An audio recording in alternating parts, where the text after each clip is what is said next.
Autorité. La domination. Le règne. La magnificence. Maranatha. Maranatha. Abat la religion.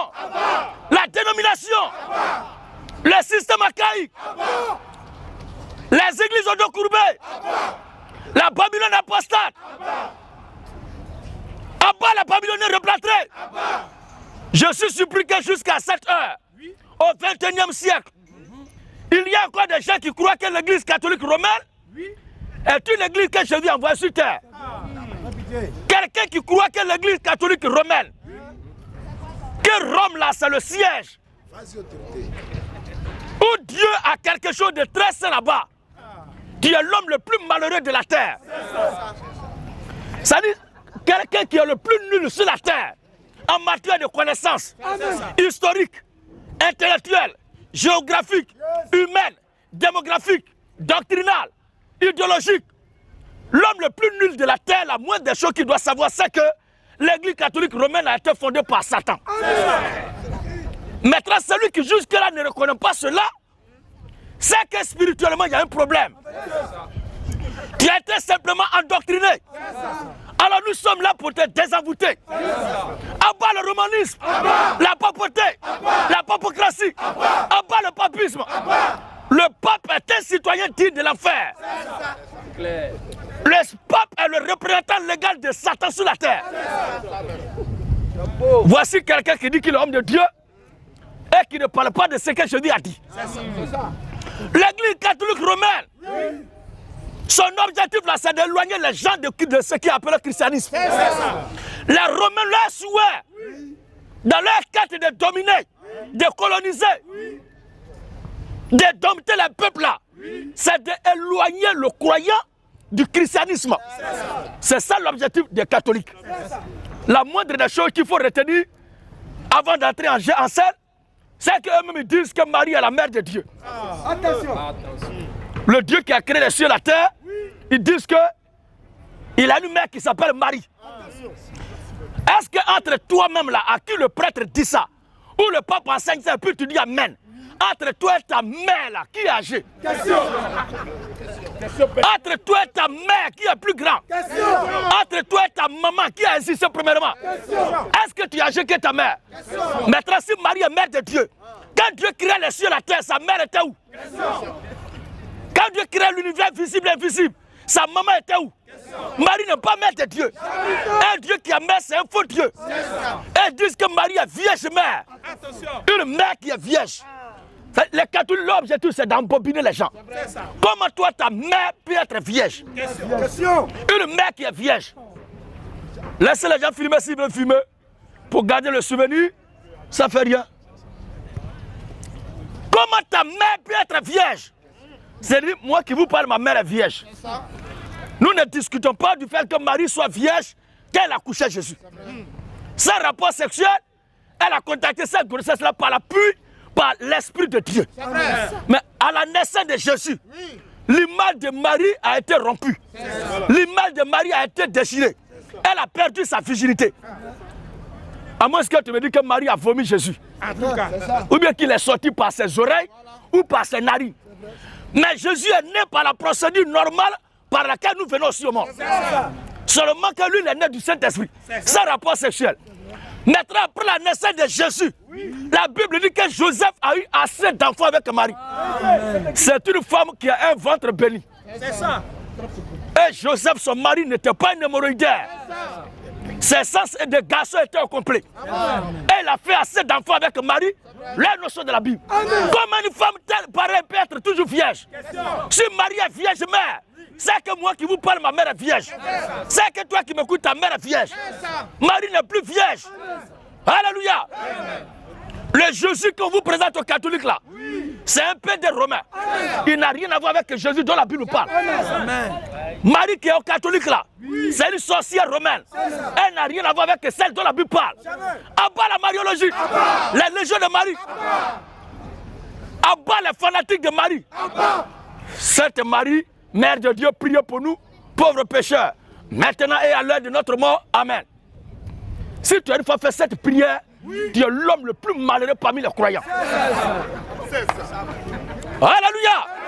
Je crois en un seul Dieu, Père Tout-Puissant, Créateur des cieux et de la terre, qui a donné son Fils unique, Jésus, conçu du Saint-Esprit, qui est né sous Ponce Pilate, qui a souffert, mis à mort et ressuscité le 3e jour, qui est monté vivant au ciel, d'où il descendra pour juger les vivants et les morts.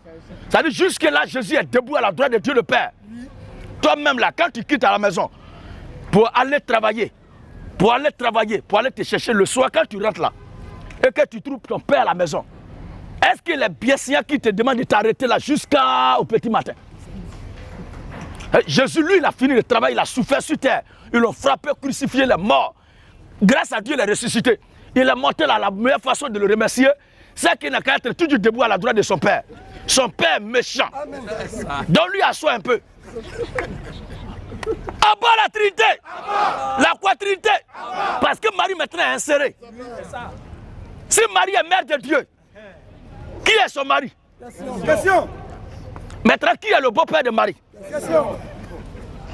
Puisqu'elle est mère de Dieu, elle est mariée à quelqu'un pour faire des enfants. Maintenant, si elle a marié quelqu'un qui a fait un enfant qui est Dieu, maintenant son mari là, lui son père devient qui? Donc nous on va aller chercher le grand-père, l'arrière-grand-père de Jésus. Si petit Jésus, il a fait assez de miracles comme ça, c'est que son grand-père doit être d'encroc. Ce sont des païens. Les Romains ne connaissent pas Dieu. Ce sont eux qui sont venus pour diviser nos peuples, pour créer la pagaille, la division dans nos consciences. Sinon la Bible là, il y a une seule façon de la comprendre. Il y a un seul Dieu qui a donné un seul Saint-Esprit. Il n'y a pas plusieurs dieux. Comment nous disons que nous croyons même Dieu et nous ne nous attendons pas. Je vous appelle, appelez tous vos pasteurs de ce quartier. Dites-leur de venir. Il ne faut pas attendre dimanche seulement pour mettre la Bible ici pour ce jeu pieux. Tous les pasteurs de ce quartier sont suspects. Dites-leur de venir. On va voir si vraiment ce qu'ils font là, c'est Dieu qui est dedans.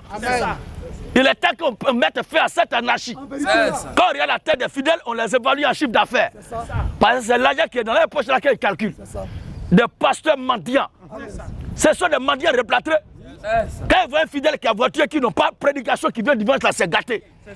Ils vont faire tout pour que toi-même là, tu sois mort dans ta conscience. Au point de lui remettre la clé de ta voiture. Abat la marabaye. Abat la grille de la chute. Les pasteurs gros vent. Abat les pasteurs mange-mille. Abat l'arnaque spirituelle. Et la gloire, la louange, on acclame le Seigneur Jésus-Christ.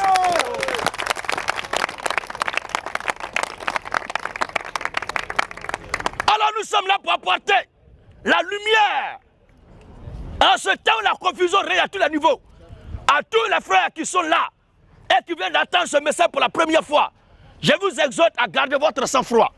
Faites-vous recenser auprès de ce frère, passez, quelle que soit la nature, la forme et la puissance de votre question, pourvu qu'elle concerne la Bible. Nous sommes prêts à vous répondre. Seulement nous voulons la discipline, le calme, comme je le constate déjà, que vous êtes vraiment disciplinés. Que Dieu nous bénisse. Pour revenir à la question de notre frère, il disait que le frère, quand il parlait, a dit que Satan n'est pas l'ennemi de Dieu, mais qu'il est le bon petit de Dieu, n'est-ce pas? Et ça vous a choqué. Pourquoi Satan ne serait pas ennemi de Dieu, qu'il soit bon petit de Dieu?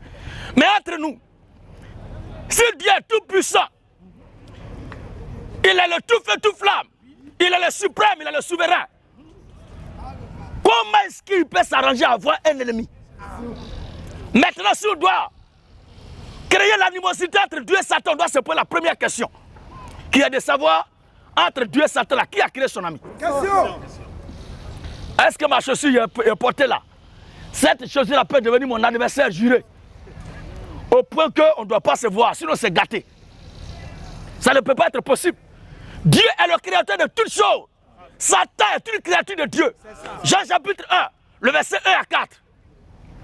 Jean 1 à 4. Genèse chapitre 1, le verset 1 à 2. Et Ésaïe 45, le verset 6 à 7. Au commencement. Prenez ces passages. Allez-y vous-même vérifier dans votre Bible à la maison. Il n'est plus l'heure.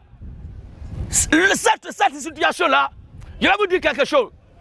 Depuis longtemps, les gens nous ont fait croire que c'est là où ton papa s'en va, c'est là où ta maman ça va prier que tu dois aller prier forcément.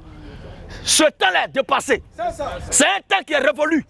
Nous sommes à l'heure où chacun a été suffisamment instruit et doit prendre son courage à bras le corps pour lire la Bible lui-même. Chacun doit lire la Bible lui-même et faire le constat personnel pour que nous soyons des témoins de ce qu'on appelle la vérité expériencée. Amen. Mais si tu veux te baser jusqu'à cette heure que c'est l'église de mon papa, c'est l'église de ma maman, mais toi-même là, est-ce que tu penses qu'au jugement dernier, ton père, ta mère seront là pour intercéder pour toi? C'est entre toi et Dieu seul. Au jugement dernier, on va passer un à un. Mais nous les chrétiens, on ne passera pas au jugement dernier. Vas-y frère. Jean 1:1. Jean 1:1. Au commencement. Au commencement Était la parole. était la parole. Et la parole. Il n'a pas dit au commencement, Satan était là. C'est pas vrai. Au commencement était la parole. Et la parole. Et la parole Était avec Dieu. était avec Dieu. Et la parole. Et la parole Était Dieu. était Dieu. Toutes choses. Toutes choses, Étaient faites par elle. y compris Satan. Et rien. Il n'a pas dit toutes choses sauf Satan. Toutes choses ont été créées par elle. Et rien. Et rien, De ce qui a été fait. rien de ce qui a été fait. N'a été fait sans la parole. Donc, la parole est la base de toute existence. Si on enlève la parole, il n'y a rien. Donc Satan lui-même a été créé par la parole. Voici la preuve qui vient. Genèse 1, le verset 1 à 2. Genèse 1:1 à 2. Oui. Au commencement. Au commencement, Dieu créa les cieux et la terre. il n'a pas dit qu'il s'est associé avec quelqu'un. À part la Trinité, la quatrinité. Dieu le Père, c'est un Nyamoro. Dieu le Fils, c'est un bandit. Dieu le Saint-Esprit, c'est un mari de nuit. La seule chose que la Bible reconnaît, c'est la divinité suprême de Jésus-Christ. Il y a un seul Dieu qui s'est joué Père. Parce qu'il a créé toutes choses. Et qui a joué le rôle d'un être humain parfait. D'où l'appellation Fils de Dieu. Qui veut dire Dieu dans un corps d'homme pour sauver. Alléluia. Et qui a à la fois le Saint-Esprit. Parce qu'il vient nous marquer pour l'éternité. Et son nom, c'est Jésus-Christ. La Trinité n'existe pas. Ce que je viens de vous dire simplement en 30 secondes là. Les gens sont allés à l'école, ils n'ont rien compris. Vas-y frère. Au commencement. Au commencement, Dieu créa les cieux Dieu créa les cieux et la terre. et la terre. La terre était informe La terre était informe et vide. et vide. Il y avait des ténèbres. La Bible dit quoi? Il y avait des ténèbres Il y avait des ténèbres. à la surface de l'abîme. Il y avait des ténèbres à la surface de l'abîme. Maintenant, qui a créé ces ténèbres? Ésaïe 45. Qui a créé les ténèbres? Oh, ténèbres ici, c'est Satan et ses actions. Et ses petits voyous, les démons qui le suivent. Ésaïe 45. Ésaïe 45, 6 à 7. il est écrit. C'est afin que l'on sache C'est afin que l'on sache du soleil levant du soleil levant au soleil couchant. au soleil couchant Oh moi, que, oh moi, il n'y a point de Dieu. il n'y a point de Dieu. Dieu. Oui, Je suis l'Éternel. je suis l'Éternel. Il n'y en a point d'autre. Et il n'y en a point d'autre. Je forme la lumière Je forme la lumière. et je crée la ténèbre. La Bible dit, toutes choses ont été créées par la parole. Au commencement, la terre était informe et vide et il y avait des ténèbres. Dieu maintenant qui est l'auteur de ces ténèbres-là se prononce. Il dit que c'est lui qui crée les ténèbres. Ce n'est pas Dieu qui a créé la terre, et Satan est venu créer les ténèbres. Faux. Oui, Je donne la prospérité. je donne la prospérité Je crée l'adversité. et je crée la... Adversité. Oh, quand on évoque l'histoire de Satan, quand on dit à l'un de ses amis, même lui là c'est un Satan, ça veut dire que c'est quelqu'un qui n'est pas bien. Vous comprenez? Oh non, lui là pour lui c'est pas la peine, lui c'est un Satan. C'est pour dire qu'il est mauvais. Donc Satan est le symbole de l'adversité, de l'opposition, du mal. Vous comprenez? Mais la Bible dit malgré tout, c'est Dieu qui l'a créé. Vas-y. Je donne la prospérité. Je donne la prospérité Et je crée l'adversité. et je crée l'adversité. Moi l'Éternel. Moi l'Éternel, Je fais toutes ces choses. il n'a pas dit Satan a créé les ténèbres. Lui seul, l'Éternel a fait toutes ces choses. Satan n'est pour rien. Proverbe 16, le verset 4. L'Éternel. Proverbe 16, 4. Attends, va lire ici. Proverbe 16:4. Proverbe 16, 4. L'Éternel Dieu L'Éternel Dieu a tout fait pour un but. a tout fait pour un but précis. Même le méchant Même le diable, pour le jour du malheur. c'est vous qui pensez qu'ils sont ennemis. Sinon, c'est Dieu qui a créé sa chose. Il utilise là quand bon lui semble. D'ailleurs, je vais vous montrer une causerie amicale entre Dieu et Satan. Ils ont causé, ils ont passé le temps ensemble. Il allait voir son vieux père, ils ont causé, ils se sont échangés. Dialogue direct, pas d'intermédiaire. Alléluia. Job chapitre 1. Job 1, verset 6. Oui. Oh, les fils de Dieu. Oh, les fils de Dieu. Fait un jour se présenter devant l'Éternel. Écoutez bien. Arrêtez de bavarder au lieu d'aller dimanche à l'église pour aller tailler Satan, écraser Satan. On vous montre ici qu'il n'est pas quelqu'un à écraser. Satan même respecte Dieu que vous et vos pasteurs. Vous êtes là chaque dimanche. Oh Seigneur, pardonne-moi. Chaque dimanche, toi tu demandes pardon. Tu demandes pardon. Si toi-même là tu marches avec moi, ou même moi je marche avec toi. Aujourd'hui je marche sur ton pied, je demande pardon, tu acceptes. Demain encore il marche sur ta tête. Après demain encore il te gifle. Tu es sûr que notre amitié va continuer. Vous êtes dans les bêtises, chaque jour Dieu pardonne-moi, Dieu pardonne-moi. Donc lui il est ton collabo. Il n'a qu'à accepter toujours. Qui t'a dit que quand tu as demandé pardon, il a accepté même. Alléluia. Écoutez l'écriture. Oh, les fils de Dieu. Quand il a dit vous connaîtrez la vérité vous affranchira. Écoutez la vérité, ne prenez pas position. Parce que si vous êtes chrétien, vous êtes censé être des gens qui croient à ce que la Bible dit. Alors, c'est notre Bible à nous laquelle je suis en train de lire avec mes frères. Prenez note. Le mal de l'être humain, c'est ça. Surtout l'homme noir. Nous n'aimons pas lire. On est paresseux. On aime se baser sur on dit, on dit. Maintenant, celui qui nous a dit là ne se base pas sur les faits réels. Lui aussi se base sur on dit. Prenez note et allez-y vérifier vous-même. Nous reviendrons ici la semaine prochaine, si Dieu le permet. Avec la permission des frères qui nous reçoivent. Vous comprenez? Allez-y vérifier. Au lieu d'aller après pour dire il y a des gens qui sont venus raconter des choses comme ça. Non. Allez-y vérifier. Revenez plus tard. Ou un autre jour. Avec la contradiction, s'ils ne sont pas de la vérité. Au cas où vous constatez que nous disons la vérité, il ne vous reste qu'à prendre votre baptême d'eau. Au nom du Seigneur Jésus-Christ. Pour le pardon de vos péchés, pour le salut de vos âmes. Parce que le baptême au nom du Père, Fils et d'Esprit est un baptême maléfique. C'est un baptême satanique. Toi qui portes sur toi ce baptême-là, tu meurs aujourd'hui là. Là où Judas Iscariote est, c'est là-bas que tu vas partir. Vas-y frère. Oh, les fils de Dieu. Job chapitre 1 à partir du verset 6. Oh les fils de Dieu. Fait un jour se présenter devant l'Éternel. Écoutez bien. Vous qui dites que là où il y a Dieu, Satan ne s'approche pas là. Écoutez très bien. Vous qui écrasez Satan matin, midi, soir. Ou moi je suis là, si tout le stade se regroupe pour m'écraser, vous êtes sûr que demain il va vivre. Vous écrasez Satan, vous n'avez jamais prié pour sa résurrection, mais vit quand même. Réfléchissez. Oui frère. Oh les fils de Dieu. Oh les fils de Dieu. Fait un jour se présenter devant l'Éternel. Sont venus un jour se présenter devant l'Éternel. Et Satan fait aussi au milieu d'eux. Ah bon? Il n'a pas dit Satan les observait au loin. Il n'a pas dit Satan les observait avec méfiance. Ou bien il était à côté. Non. Mais Satan est venu. C'est-à-dire, nous sommes venus ici là. On considère que c'est toi qui as arrêté là, qui est notre Père. Donc nous, tes enfants, nous sommes venus te saluer. Là, quand la Bible dit au milieu, on dit que là où nous sommes là, c'est là qu'il est venu. Vas-y frère. Et Satan fait aussi au milieu d'eux. Satan vient aussi au milieu d'eux. L'Éternel dit à Satan. Attention. Ah? Donc il cause à lui. L'Éternel dit à Satan. D'où viens-tu? D'où viens-tu? Et Satan répondit à l'Éternel. On va voir si c'est comme ça, on cause à son ennemi, logiquement dans les Écritures. 1 Samuel 24. Le verset 19 à 20. Écoutons ce passage. Logiquement, quand on voit son ennemi là, qu'est-ce qui se passe? Oui? Et il dit à David, Oui? tu es plus juste que moi. Attends, il va lire ici, voir. Oui? 1 Samuel 24. 1 Samuel 24. À partir du verset 18. À partir du verset 18 à 20. Et il dit à David, Il dit à David, tu es plus juste que moi. voici Saül qui persécutait David, qui le haïssait. Parce qu'il a été inversé du trône et David a pris le pouvoir. Donc, cette perte de pouvoir-là, Saül ne digérait pas ça. Et il nourrissait de la haine contre David. Il le méprisait, il complotait des coups contre lui. Maintenant, qu'est-ce qui va se passer? Tu es plus juste que moi.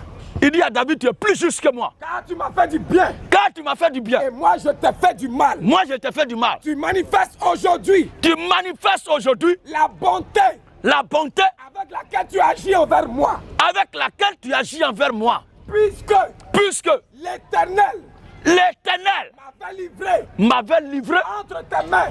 Écoutez maintenant la partie cruciale. Oui. Et que tu ne m'as pas tué. Et que tu ne m'as pas tué. Si quelqu'un. Voici maintenant ce qui concerne le sujet qu'on traite.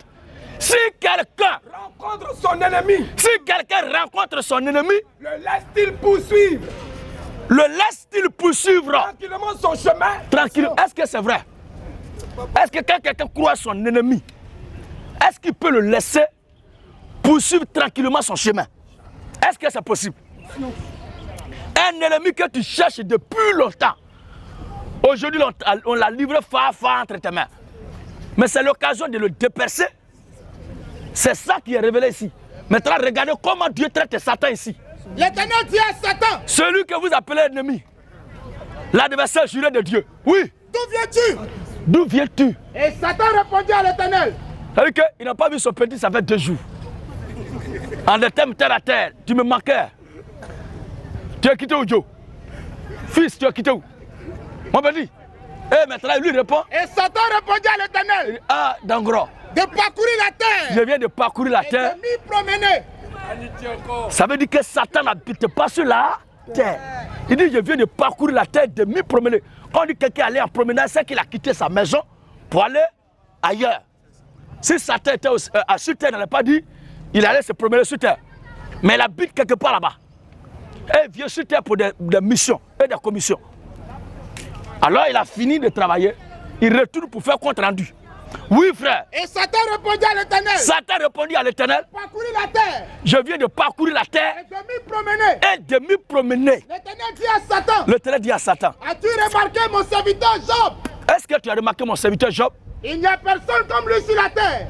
Il n'y a personne comme lui sur la terre. C'est un homme intègre et droit. C'est un homme intègre et droit. Craignant Dieu. Dieu rend témoignage de la droiture de Job. Vas-y. Craignant Dieu. Craignant Dieu. Et se détournant du mal. La réaction de Satan. Et Satan répondit à l'Éternel. Oh, il dit, oh, vieux père. Est-ce une manière de s'intéresser? Il dit, oh, vieux père, est-ce que c'est pour rien que Job te craint? Que Job craint Dieu. Oui. Ne l'as-tu pas protégé? Donc Satan reconnaît que c'est Dieu qui protège. Arrêtez de l'écraser. Ils n'ont jamais été ennemis. Lui, Satan lui-même, là, c'est Dieu qui le protège. Parce que la mort aussi est là. Puisque Satan va mourir aussi. Donc il demande à Dieu de ne pas le livrer à la mort. Il demande à Dieu de le protéger. Vous pensez que la seule chose qui manque à Satan, c'est la parole de Dieu. Comment faire pour retourner là? C'est cette voie-là que Dieu lui a privé. Mais pour ce qui concerne la notion de l'existence de Dieu, de sa relation intime avec Dieu là, il n'y a pas quelqu'un qui va rentrer au milieu. Il n'y a pas quelqu'un. Donc arrêtez de les mettre en conflit inutilement. Ils ne seront jamais en conflit parce qu'ils n'ont jamais été en conflit. Il y a Dieu qui a créé son truc et c'est quand il va le tuer. Romains 16, le verset 20. Le Dieu de paix. C'est lui seul qui a prévu un jour pour mettre fin à l'existence de Satan. Mais avant cela, personne sur la terre ne peut tuer Satan. Romains 16, 20. Romains 16, 20. Le Dieu de paix. La réunion extraordinaire au ciel. Le Dieu de paix. Le Dieu de paix écrasera bientôt Satan. Est-ce qu'il a dit que c'est pasteur qui va écraser bientôt avec ses fidèles Satan? Mais il a dit le Dieu de paix. Donc c'est Dieu lui-même qui prend sur lui la raison. C'est moi qui ai payé ma chaussure. Je sais, si ça ne me plaît plus, c'est moi qui sais ce qu'il veut faire de ça. Toi, tu n'as pas le droit de faire de ça ce que tu veux. C'est la même chose. C'est lui qui a créé sa chose. Arrêtez de mettre Satan en conflit avec Dieu. Oui, frère. Et Satan répondit à l'Éternel. Satan répondit à l'Éternel. Est-ce une manière désintéressée? Est-ce d'une manière désintéressée? Que Job craint Dieu. Oui. Ne l'as-tu pas protégé? Ne l'as-tu pas protégé? Lui. Sa maison. Sa maison. Et tout ce qui est à lui. Tout ce qui est à lui. Tu as béni l'œuvre de sa main. Tu as béni l'œuvre de ses mains. Alors, vous qui partez voir Satan pour dire, nous, on veut te suivre, on veut pas suivre Dieu. Ça veut dire que vous-même, là, vous ignorez ce que l'Écriture dit. Parce que Satan, ce qu'il a là, c'est Dieu qui lui a donné ça. Il est mieux de se tourner vers Dieu en même temps.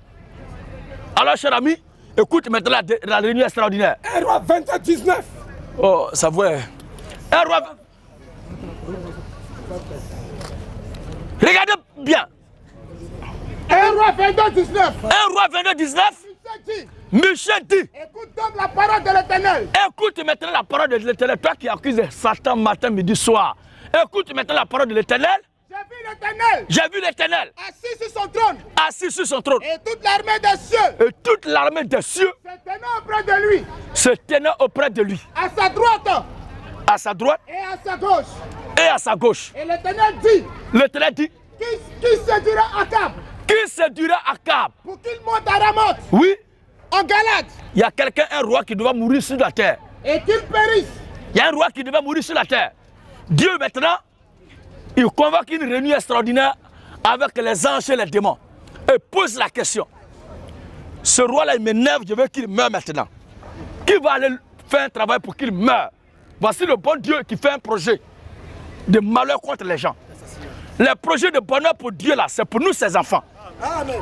Mais les projets de malheur qu'il formule, c'est pour les religieux. Parce qu'eux, ils vont brûler certainement en enfer. Amen. Alléluia. Vas-y, frère. Et l'Éternel dit. L'Éternel dit. Qui séduira Akab. Qui séduira Akab? Pour qu'il monte à Ramoth. Pour qu'il monte à Ramoth, En Galate. en Galate, Et qu'il périsse. pour qu'il y prospère, Qu'il périsse. pour qu'il y réussisse, Qu'il périsse. pour qu'il y soit béni, Qu'il périsse. mais pour qu'il y périsse. C'est-à-dire Dieu veut qu'il monte à Ramoth pour qu'il meure là-bas. Alors qu'est-ce que Dieu fait? Il répondit. Les esprits qui étaient là ont commencé à répondre. Chacun a fait des propositions. Ils sont en réunion de crise. Chacun fait des propositions pour mettre fin à l'imposture de Akab. Vas-y. Il répondit. Il répondit. L'un d'une manière. L'un d'une manière, L'autre d'une autre. l'autre d'une autre. Et un esprit vint se présenter devant l'Éternel. Un esprit vint se présenter devant l'Éternel Et dit. et dit, Moi je le séduirai. moi je le séduirai. L'Éternel lui dit comment? L'Éternel dit quoi? Tu vas faire comment? Quand tu veux le séduire là, toi tu vas faire comment? Oui, Sortirai. je séduirai, Répondit-il. répondit-il. Et je serai un esprit de mensonge. Je serai un esprit de Mensonge. mensonge. Est-ce que le Saint-Esprit c'est un esprit de mensonge? Ça veut dire que Dieu collabore même avec les esprits de mensonge. Quand il fait réunion là, les esprits de mensonge viennent. Parce que tous ont été créés.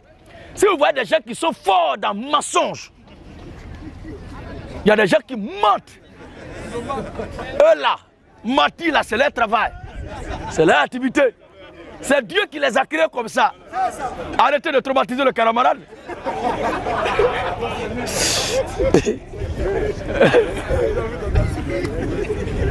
Il y a des gens que Dieu a créés comme ça. Et leur travail là, c'est de mentir. C'est-à-dire, là où il n'y a même pas de danger, il ment. Là où il n'y a pas de danger, il ment. C'est-à-dire, il a fait de ça une nature de profession. C'est parce que Dieu l'a créé comme ça. C'est un talent que Dieu lui a donné. Oui. Je sortirai.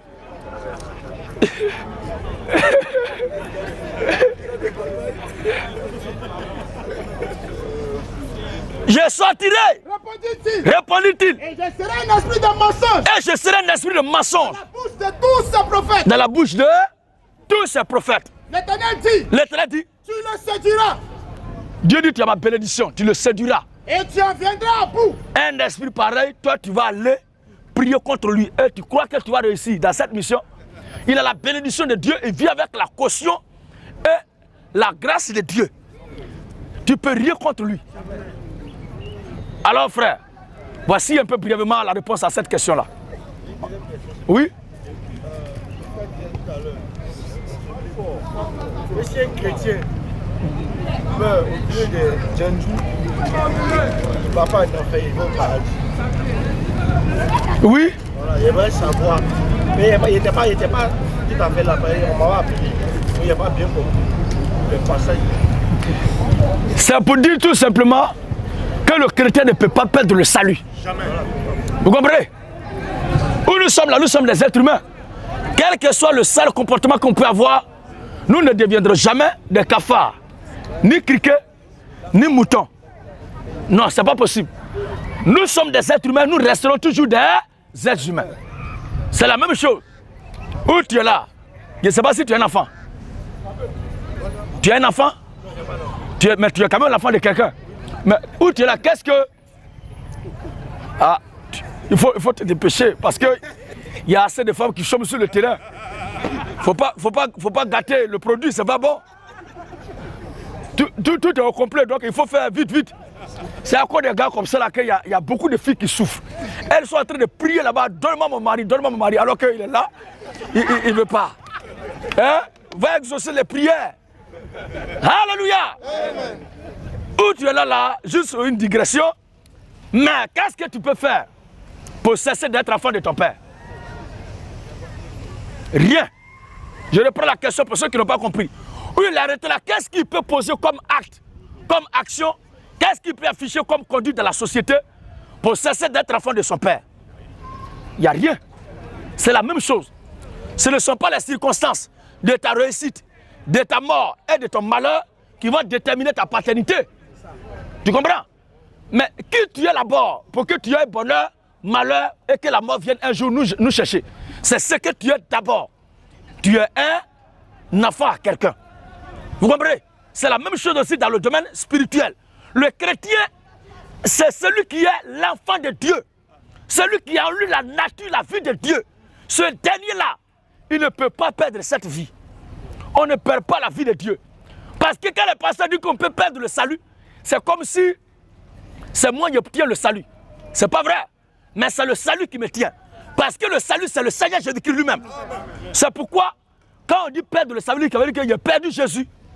C'est pas possible. Le chrétien ne perd pas le salut. Amen. Quel que soit le fan, il va au paradis. Amen. Voici quelques extraits bibliques. Regardez Adam lui-même.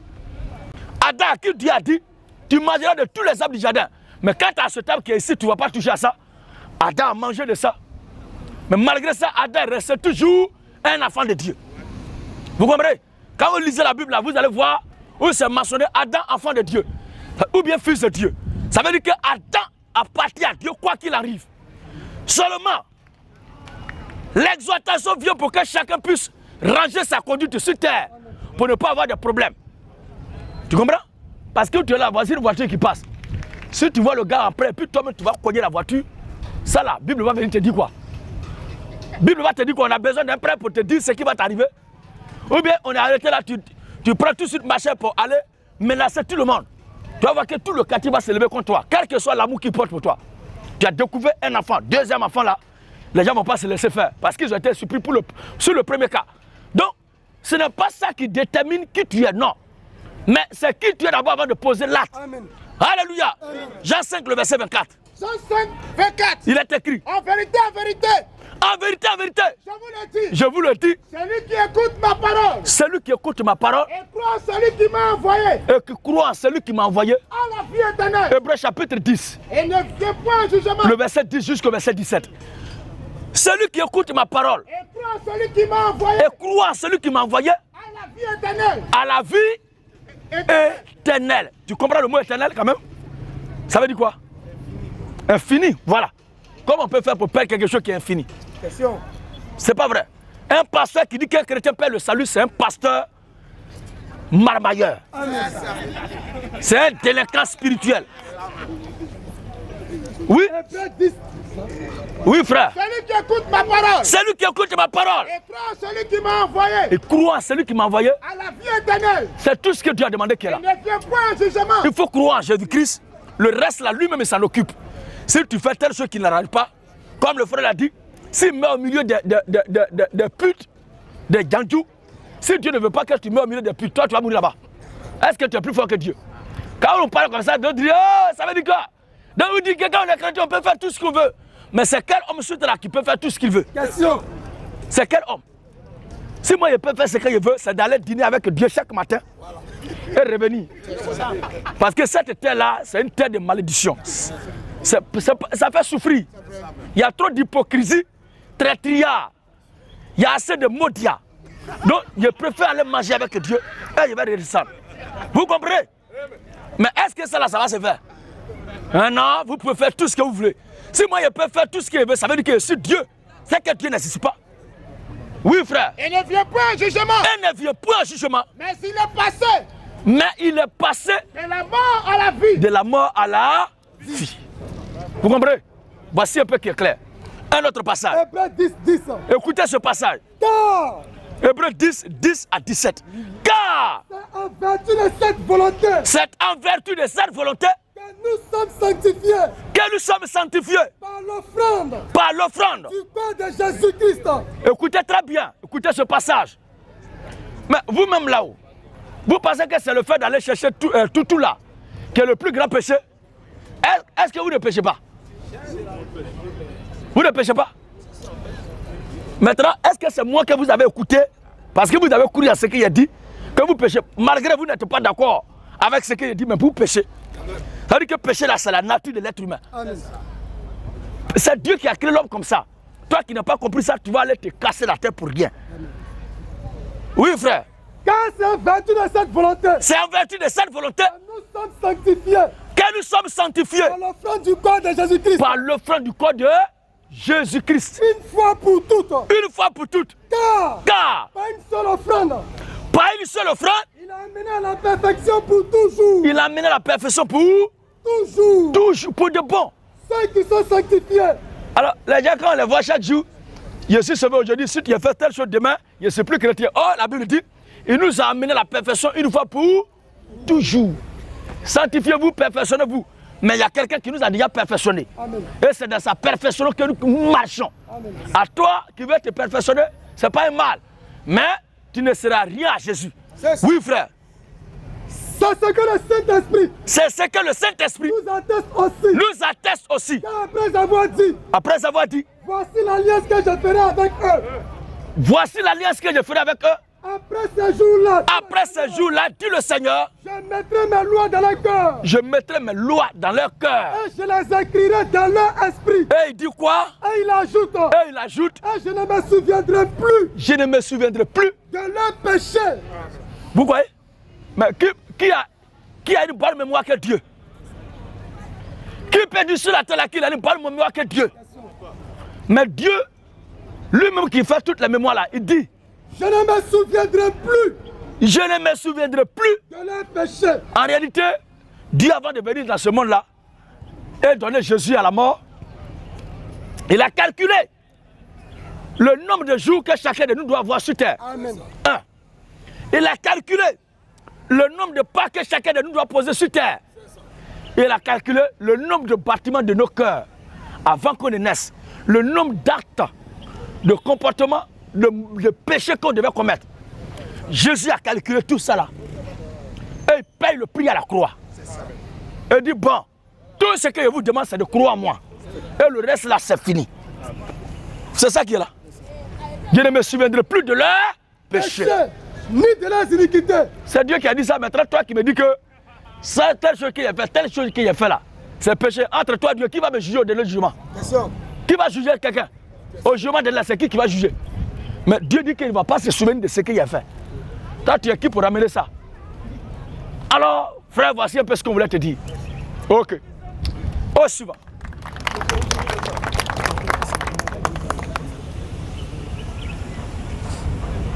Tous ceux qui croient qu'un chrétien ne peut pas avoir beaucoup de femmes sont des vendus. C'est la femme qui ne doit pas avoir plusieurs maris. Mais un garçon peut avoir beaucoup de femmes. Amen. Oui, question. Merci Gédéon. C'est un plaisir pour moi de te rencontrer aujourd'hui. Moi, je ne suis pas venu vous poser des questions, mais pour avoir des éclaircissements. D'accord, frère. Je t'ai rencontré sur le net par votre discussion avec Makassa. Il ne faut pas prononcer ce nom de malédiction ici. J'ai écouté les deux parties. Je suis allé en profondeur en t'écoutant. S'avère que son sillage est des parents. Les gens même que j'ai élevés chez moi sont dans ta politique. Donc, depuis ce jour, j'ai commencé à te suivre, à écouter. Grâce à toi, je dors peut-être à 1h du matin, écoutant les vidéos. Et donc, aujourd'hui, j'ai des préoccupations pour avoir certaines informations sur ce que vous dites dans vos prêches. D'abord, nous qui sommes ici, qui avons côtoyé l'église, c'est que la majorité, c'est pas tout le monde, sont allés côtoyer l'église catholique. La mère des prostituées. C'est ça. Pourquoi? Parce qu'ils sont venus avec les gros moyens. Quand on va à l'école, c'est eux qui nous baptisent, c'est eux qui vont dans les écoles. Ils ont créé même des écoles dans toutes les villes. Et donc ça agit sur toute la population ivoirienne. Aujourd'hui, ils ont le plus grand nombre d'adeptes, même si ce qu'ils disent ne sont pas en conformité avec ce que Dieu a voulu. Oui. Donc moi, dans mon éclaircie, moi je souhaiterais en eux que nous démontre un peu comment l'église, parce que tu parles de la création de l'église catholique, comment l'église catholique, comment les Roumains ont récupéré la chrétienté pour s'approprier et venir nous dire ce que nous attendons. Je veux qu'on acclame cette question-là. C'est ça. En deux, est-ce que je peux finir et puis... D'accord. En deux, c'est par rapport aux études bibliques, aux pasteurs qui vont à l'école. Je sais que sur la terre des hommes, moi je crois à la destinée. Je crois à ce que Dieu, en nous envoyant sur terre, nous a donné déjà une distinction de ce que nous devons être. Raison pour laquelle, quand nous sommes 50 personnes au CPN, ce n'est pas tout le monde qui arrive à l'université. C'est vrai. Quand nous sommes 40 ou 60 bien dans une école de football, tout le monde ne devient pas ni Drogba, ni Eto'o. Donc, chacun... ni surtout Cristiano Ronaldo. C'est ça. Cristiano Ronaldo, c'est mon pan, je ne l'ai pas oublié. Donc, mais quand on étudie la Bible, il y a beaucoup qui disent la Bible. C'est vrai, vous le dites avec vraiment pertinence que nous les Africains n'aiment pas lire. J'en fais partie. C'est grâce à toi qu'aujourd'hui, moi j'écoute, je prends d'autres, j'ai la Bible ici, j'ai la Bible à la maison et j'ouvre de temps en temps parce que tu as percé quelque chose. Donc moi je voulais savoir, si quelqu'un n'a pas étudié, comment il peut faire ce qu'il veut faire? Parce que tu ne regardes pas, hein. Moi depuis 1980, j'ai vu tes anciennes vidéos à la Sorbonne. Tu ne regardes pas et c'est les mêmes paroles que tu dis. Et ça, moi ça me marque. Comment on fait si on n'étudie pas? Comment on peut avoir cette connaissance que tu as? Parce que tu dis on ne doit pas aller à l'école, on ne doit pas utiliser du diplôme. Il faut que tu réfléchisses un peu. Deuxième point, le dernier, le troisième point, c'est par rapport aux enfants de Dieu que Dieu a choisi sur la terre. La Bible est arrivée, nous sommes en 2019. Jésus est mort à 33 ans. Si on enlève les 33 ans là, nous sommes à 1986. De l'ère chrétienne. Oui, de l'ère chrétienne. Oui, oui. Voilà, parce que ça a existé, le monde a existé avant même la venue de Jésus. Ça, je n'ai pas besoin de le démontrer. Et quand on prend la date à laquelle la Bible est arrivée ici, en Afrique, parce que nous on ne savait pas lire, nos parents du moins. Si j'enlève 200 ou 300 ans, on est à 1500 ans, plus de 1500 ans. Donc pendant tout ce temps que nous ne connaissons pas Dieu, qu'est-ce qu'il s'est avéré de ces gens qui ont existé? Nos aïeux qui sont morts. Voilà, depuis 1500 ans. Parce que si on veut voir, Jésus est né en Israël. Et donc c'est ceux-là qui connaissaient Dieu. C'est vrai. Parce que les Moïse, tout ça qu'on parle, c'est le peuple d'Israël. C'est ça. Et tout le reste du monde qui ont existé là, qu'est-ce qu'ils sont devenus auprès de Dieu? Parce qu'ils ne connaissent pas la Bible. Donc moi je veux que tu éclaircisses un peu pour avoir une ouverture. Mais moi je suis venu t'encourager. Parce que ce que tu dis, c'est fondé et tu n'auras pas le public. Demain dimanche, allez à l'église catholique. Toutes les villes, vous allez voir le monde. Mais ici, là, on peut dénombrer. En un temps record, le monde qui est là. Mais il y a des gens qui te suivent, qui n'ont pas le courage de te rencontrer. Et moi, je suis venu t'encourager, pour te donner des éclaircies. Quand tu dis quelque chose, moi, quand j'ai bien suivi, tu as choqué, tu choques, et puis tu expliques. Mais il y a des gens qui ne prennent pas le temps d'écouter l'explication, prennent le choc et puis disent non, c'est un plaisantin. Moi, j'ai des amis, même directeurs de société, quand je cause avec eux, c'est un plaisantin. Parce qu'ils ne prennent pas le temps d'écouter ce que tu dis avec tes hommes. Voilà, ils parlent de dogme, parce que tous ils ont été élevés dans l'église, nous tous d'ailleurs. Donc quand ils parlent de dogme, que Dieu a donné l'intelligence à tout et chacun d'interpréter comme il veut et pour expliquer aux gens. Donc tout ça, ça mélange le peuple. Il y a beaucoup qui sont dans cette incrédulité-là. Je veux qu'avec mes trois questions, c'est que tu vas être un peu long à nous permettre de comprendre. Mais comme je suis venu vous encourager, moi le frère là, monsieur, c'est mon style de pouvoir te soutenir avec ma modeste contribution.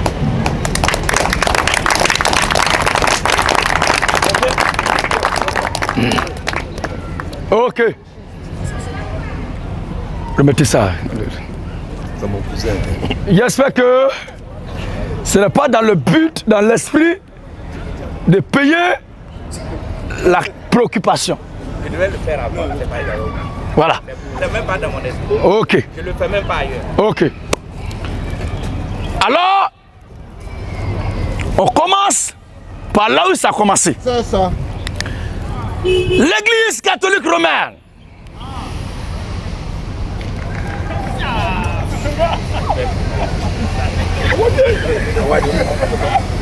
Le grand David.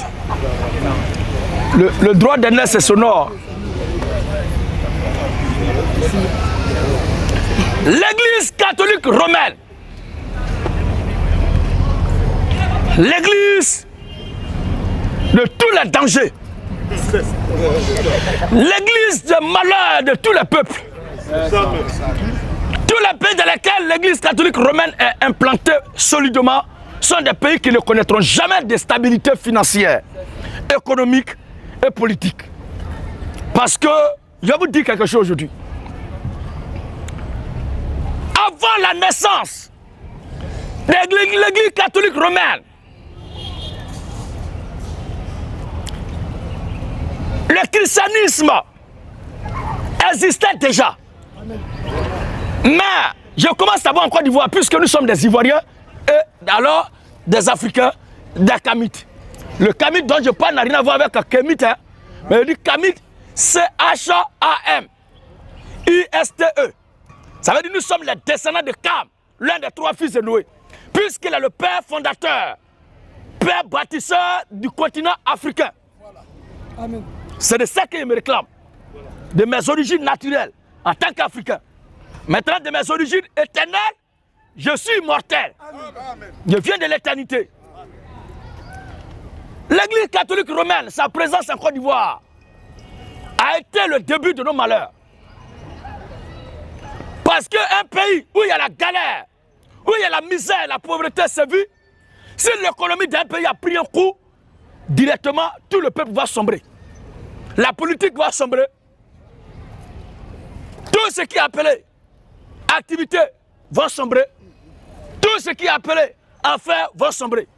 Et le chaos de la Côte d'Ivoire a commencé lorsque le président Houphouët-Boigny a fini de bâtir l'église catholique romaine. Lorsque, en 90, cette histoire-là a commencé à prendre l'ampleur, directement l'économie ivoirienne a connu un véritable chaos. Alors que la Côte d'Ivoire était l'Eldorado et les autres pays venaient ici et se mettaient à l'aise. C'est à partir de là, et plus tard, ce qu'on a appelé année blanche, les grèves, par-ci, par-là, problème, tout a commencé. Si le multipartisme, quoique nous ne sommes pas contre ça, est venu pour décentraliser certaines choses, c'est que tel que le vieux nourrissait ses enfants, tel que le vieux donnait les moyens à ses enfants, tel que le vieux mettait en l'aise son peuple, ce n'était plus la même chose.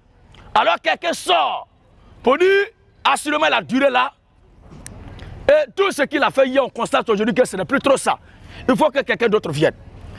Tout a commencé quelque part. Pour ceux qui ont l'œil de vrais observateurs et qui font la lecture nette de l'évolution des choses en Côte d'Ivoire, puisque nous sommes la génération 80, on doit comprendre très bien que c'est quand l'église catholique romaine, officiellement par la basilique de Yamoussoukro, a été déposée sur la tête des Birni, que tous nos malheurs ont commencé. Parce que les catholiques, en venant en Afrique ici pour conquérir les espaces et les territoires, ne sont pas venus avec la parole de Dieu, mais ils sont venus avec la Bible. J'explique. Je viens avec ça et je la ferme. Et je vous dis, ça là, il y a telle chose, telle chose, telle chose, telle chose, telle chose dedans. Ça, toutefois, vous donnez la preuve que ce que je dis est dedans. Je vous donne ça. Et voici désormais comment vous allez faire. Nos aïeux aussi. Puisque l'homme africain, c'est quelqu'un qui aime le pouvoir de nature. Il aime quelque chose de surnaturel. Il aime des choses qui sont extraordinaires. Il aime ce qui vient de l'autre côté. Nous n'aimons pas ce qui est de chez nous. Nous n'aimons pas ce qui est propre à nous. La Bible a été accompagnée du système de colonisation, de comment faire pour endormir le peuple, de comment faire pour asservir le peuple, de comment faire pour appauvrir le peuple. Et ils ont demandé simplement fermer les yeux pour prier. Ça, toutefois, nous expliquer pourquoi ils nous disent de fermer les yeux. Et nos aïeux aussi n'ont pas eu le temps de demander pourquoi vous demandez de fermer les yeux. Or, c'était pour nous doubler. Ils ont réussi à le faire. Et c'est plus tard que les gens ont réalisé que leur avènement est dangereux. Donc, ce qu'il faut en construisant les écoles, en construisant les centres de quoi là? De santé, les hôpitaux, les centres sociaux, les œuvres caritatives, les universités, ce n'est pas cadeau, hein. C'est nos propres biens qu'ils ont volés là. Nos propres biens qu'ils ont pillés là, qu'ils sont en train de prendre pour mettre à notre disposition. Mais comme nous réfléchissons, comme toujours des gens qui sont endormis, toujours, nous ne réalisons pas que c'est nos propres biens que ces gens la prennent. Vous comprenez? Mais ils n'ont pas l'évangile. Ils n'ont pas la parole. Comment ils vont faire pour avoir les gens? Comment ils vont faire pour emballer les gens? Le Seigneur Jésus-Christ n'était pas venu en construisant les centres universitaires, ceci, cela. Mais c'est par la puissance de la prédication que les gens croyaient en lui. Et ils n'ont pas fait ça. Pourquoi ils n'ont pas fait ça? Je vous explique maintenant l'origine des choses. Le christianisme est né à l'an 300, à l'an 33 plutôt, de notre ère, sous l'effusion du Saint-Esprit à Jérusalem le jour de la Pentecôte. Amen. Mais le Seigneur Jésus-Christ, dès qu'il vient le christianisme, qu'est-ce qui s'est passé? Lui, il est né et sa naissance a marqué le début de notre ère, l'an 0. On parlait de ça tout à l'heure. Mais quand Jésus naissait, Israël était sous la domination romaine. Le roi Alexandre le Grand, qui revenait de la défaite du roi de Mède, du roi grec. Il revenait de la défaite du roi de Mède et de Perse, était affaibli, puisqu'il a lutté. Je vous explique un peu, quelqu'un qui vient de se battre sur la scène pour un combat de boss. C'est vrai, il a gagné, mais vraiment, il est fatigué. Au moment de descendre de la scène là, quelqu'un sort là-bas pour dire, mets ta médaille en compétition. Mets ça en jeu maintenant. Et c'est dans ça, il a été gagné. C'est la même chose que les Romains ont fait. Quand Alexandre le Grand remet de la défaite des rois de Perse et de Mède, et qu'il rentrait chez lui tout fatigué, les Babyloniens, les barbares, sont tombés sur lui pour se livrer à un combat déloyal. Dans un état de faiblesse, ils l'ont attaqué et ils l'ont vaincu. C'est comme ça, les Babyloniens ont pris le pouvoir du contrôle de la terre. Et c'est dans ça, le Seigneur Jésus-Christ est né. Et Jésus est né dans la dynastie d'Hérode et autres là. Vous comprenez? Jésus étant né dans cette dynastie, le peuple juif pensait que Jésus est venu pour l'indépendance de son peuple. Qu'il est venu pour libérer les Juifs de la captivité de Rome. Et maintenant, cette Rome-là, à l'époque, était la Rome politique. C'était elle qui prélevait les impôts, ça et là, et c'est à partir de César que tous ces choses ont vu le jour. Et quand ils ont fini, après avoir écouté le Seigneur Jésus, bizarrement, sa course se termine à la croix. Et Jésus pleure. Mon Père, pourquoi m'as-tu abandonné? L'espoir qui était dans le cœur du peuple est brisé. Ah! L'homme qu'on attendait pour nous délivrer, c'est lui encore qui est venu pour pleurer à la croix pour dire qu'on l'a abandonné. Dans ce cas-là, qu'est-ce qu'on va devenir? Et ils ont contraint le Seigneur Jésus qui lui-même a payé un pot. Alors qu'il ne faisait rien. Il ne faisait que se promener pour prêcher l'évangile. On lui demande quand même de payer un pot. Pourquoi il faut ça? Il le faisait simplement parce qu'il cherchait une occasion pour l'accuser et l'arrêter pour le tuer. Parce que le mouvement qu'il incarnait, l'idéologie qu'il incarnait, les dérangeait, ouvrait les yeux du peuple sur l'imposture de Rome, sur l'imposture de César, sur l'imposture de cette dynastie barbare qui est venue conquérir Israël et qui a assujetti Israël à sa domination. Les Romains étant les colonisateurs d'Israël. Est-ce qu'entre nous ici, si moi je viens habiter dans votre maison et que c'est vous qui m'hébergez, est-ce que je peux vous imposer, moi, ma coutume, ma tradition, à vous qui êtes mon tuteur? Est-ce que c'est possible? À plus forte raison, quelqu'un qui est venu t'a frappé et qui t'a commandé, qui t'a colonisé, qui t'a dompté. Est-ce que les Juifs peuvent imposer leurs traditions et coutumes aux Romains? Or, le christianisme est propre aux Juifs. Les Romains sont des gens qui adorent plusieurs dieux. Or, le christianisme prêche et prône l'unicité de Dieu. Un seul Dieu, pas plusieurs. les Romains sont des polythéistes, tandis que les Juifs sont des monothéistes. Le Dieu qu'on adore est le Dieu des Juifs. Et la Bible dit dans Jean chapitre 4, le verset 24. Jean 4, 24. Oui. Car le salut vient des Juifs. Donc le salut vient des Juifs et non pas de Rome. Donc le Seigneur Jésus-Christ a commencé son ministère. À l'âge de 12 ans, il a apparu au temple pour confondre un peu les gens. Et plus tard, vers la 30e année de sa vie, il est revenu sur scène. Après être baptisé par Jean-Baptiste, il a commencé à prêcher l'évangile. Et son ministère a duré 2 ans et demi. C'est-à-dire qu'il tendait vers la 33e année de sa vie et on lui a ôté la vie. La mission a pris fin et Jésus a été enterré, ressuscité d'entre les morts. Après sa résurrection, il marchait avec les disciples pour les enseigner durant 40 jours. Et il est monté au ciel le 40e jour. Plus tard, les disciples rassemblés de la chambre haute, le Saint-Esprit est descendu 10 jours après la montée de Jésus. D'où la Pentecôte qui veut dire 50. C'est-à-dire 50 jours après la résurrection de Christ. Le Saint-Esprit est descendu. Vous comprenez? C'est à partir de là que le christianisme est né. À cette époque-là, il n'y avait pas enfant de cœur. Jamais. À cette époque-là, il n'y a pas je vous salue Marie. À cette époque-là, il n'y avait pas Marie, mère de Dieu. À cette époque-là, il n'y avait pas Monseigneur. À cette époque-là, il n'y avait pas de pape.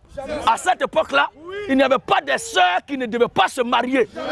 À cette époque-là, tous les croyants se soumettaient à la loi de Dieu qui disait multipliez et soyez féconds.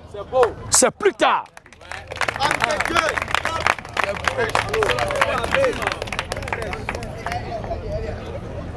Et les choses évoluaient telles que le Seigneur Jésus-Christ a ordonné.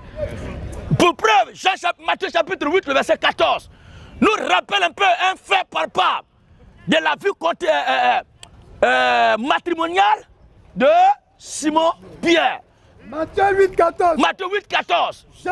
Jésus s'est rendu ensuite à la maison de Simon Pierre. À la maison de Simon Pierre. Dont il vit la belle-mère. Dont il vit la belle-mère.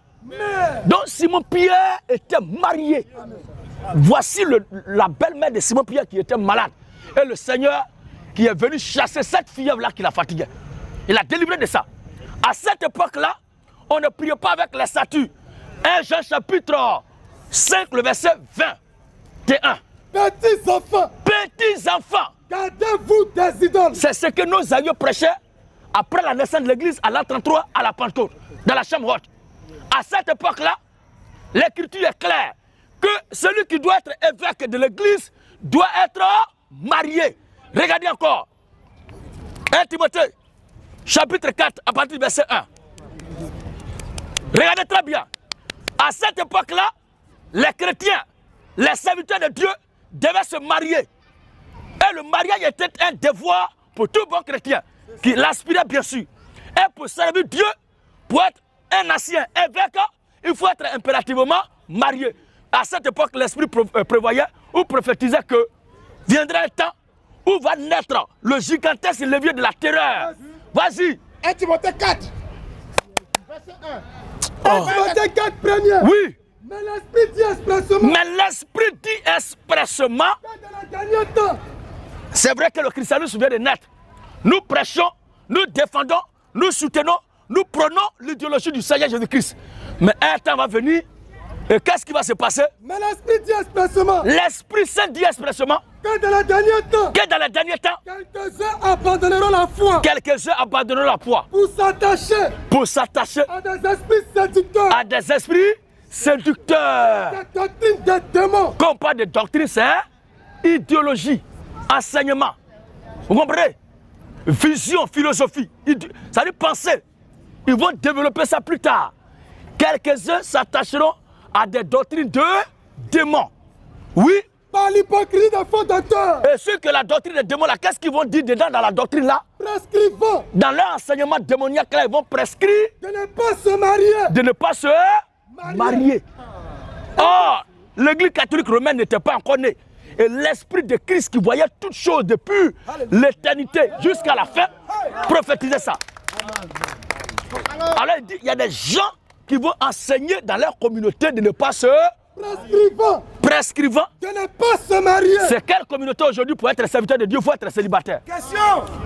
Le pape se réclame et revendique l'héritage de Simon Pierre, que lui il est le successeur de Pierre. Mais Simon Pierre, dont tu es successeur, se mariait. Pourquoi toi tu ne veux pas te marier? Le pape est un individu et le plus grand suspect de la terre. C'est le pape. Nous continuons encore. À cette époque-là, pour adorer Dieu, quand on rentre à la présence de Dieu, on ne devait pas porter chapeau. 1 Corinthiens chapitre 11. Mais plus tard, 1 Corinthiens 11. 1 Corinthiens 11, 4. 1 Corinthiens 11, 4. Tout homme qui prie. Tout homme qui prie. Ou qui prophétise. Ou qui prophétise. La tête couverte. La tête couverte. Déshonore son chef. Ça veut dire que Dieu voyait de loin que ces choses allaient se passer. Amen. Et c'est plus tard qu'on constate à l'église que ce sont les prêtres catholiques qui portent le chapeau. Ils appellent ça tia. D'autres souvent portent les bérets rouges. On ne sait pas ils sont quel commando, dans quelle unité. Des parachutistes, des bandits. D'autres ont des gros chapeaux, on dirait le chapeau des cuisiniers. Sur le bateau, sur le navire là. Vous voyez? Eux, ils sont fiers dedans. Mais comment tout cela a commencé? Regardez très bien. D'autres disent souvent que les catholiques ont modifié la Bible. Les Romains ont modifié la Bible de temps en temps. Mais si eux-mêmes là, Dieu leur avait donné le plein accès, le plein pouvoir sur la Bible, vous êtes sûrs qu'ils vont laisser des tests accablants, des tests qui les accusent eux-mêmes dans la Bible? C'est parce que ça là, c'est Dieu lui-même qui a conservé ça. Il sait très bien que nous sommes ici en Côte d'Ivoire, on a besoin de ce document-là pour notre salut. On a besoin de ces paroles du Seigneur Jésus-Christ pour que nous retrouvions le chemin, la voie qui nous ramènera à notre Créateur. Donc il conserve précieusement, jalousement, gracieusement et mystiquement ces paroles-là. Personne ne peut les prendre et les trafiquer et les modifier comme ça. Puisque tout être humain a été créé par Dieu. Il n'a pas dit sauf les Romains. Ils ont tous été créés par Dieu. Ce n'est qu'en 312, mais d'abord en 270, que cette histoire a commencé. Ils ont vu que l'idéologie du Seigneur Jésus-Christ, malgré sa mort, commençait à prendre de l'ampleur. Et ses disciples prêchaient, et ça secouait toute la terre. Qu'est-ce qu'il faut faire? Il faut les affronter. Mais si on les affronte selon eux, leur stratégie de guerre, puisque les chrétiens, leur stratégie de guerre, c'est par la parole. Les Romains ont regardé jusqu'à, ils ne peuvent pas tenir devant cette idéologie-là. Qu'est-ce qu'il faut faire? Ils ont fait recours à la barbarie. Et c'est comme ça qu'ils ont commencé à éliminer les chrétiens, à les traquer, à les tuer, à leur ôter la vie, à leur donner la mort, à les éradiquer de la terre. Quand ils ont fini de les scier, de les tuer, ils ont réfléchi, ils ont dit, mais si on bannit totalement la notion de christianisme ou chrétien, les gens vont s'interroger, mais qu'est-ce qui s'est passé? Et puis ces gens-là n'existent plus. Directement, l'accusation va être portée contre l'Église. Alors, il faut garder le nom chrétien et l'appellation christianisme. Mais à l'intérieur, c'est l'idéologie des vainqueurs, la pensée des vainqueurs, la coutume des vainqueurs, l'adoration des vainqueurs, les dieux des vainqueurs qui est introduite dedans. Alléluia! Monsieur, applaudissements.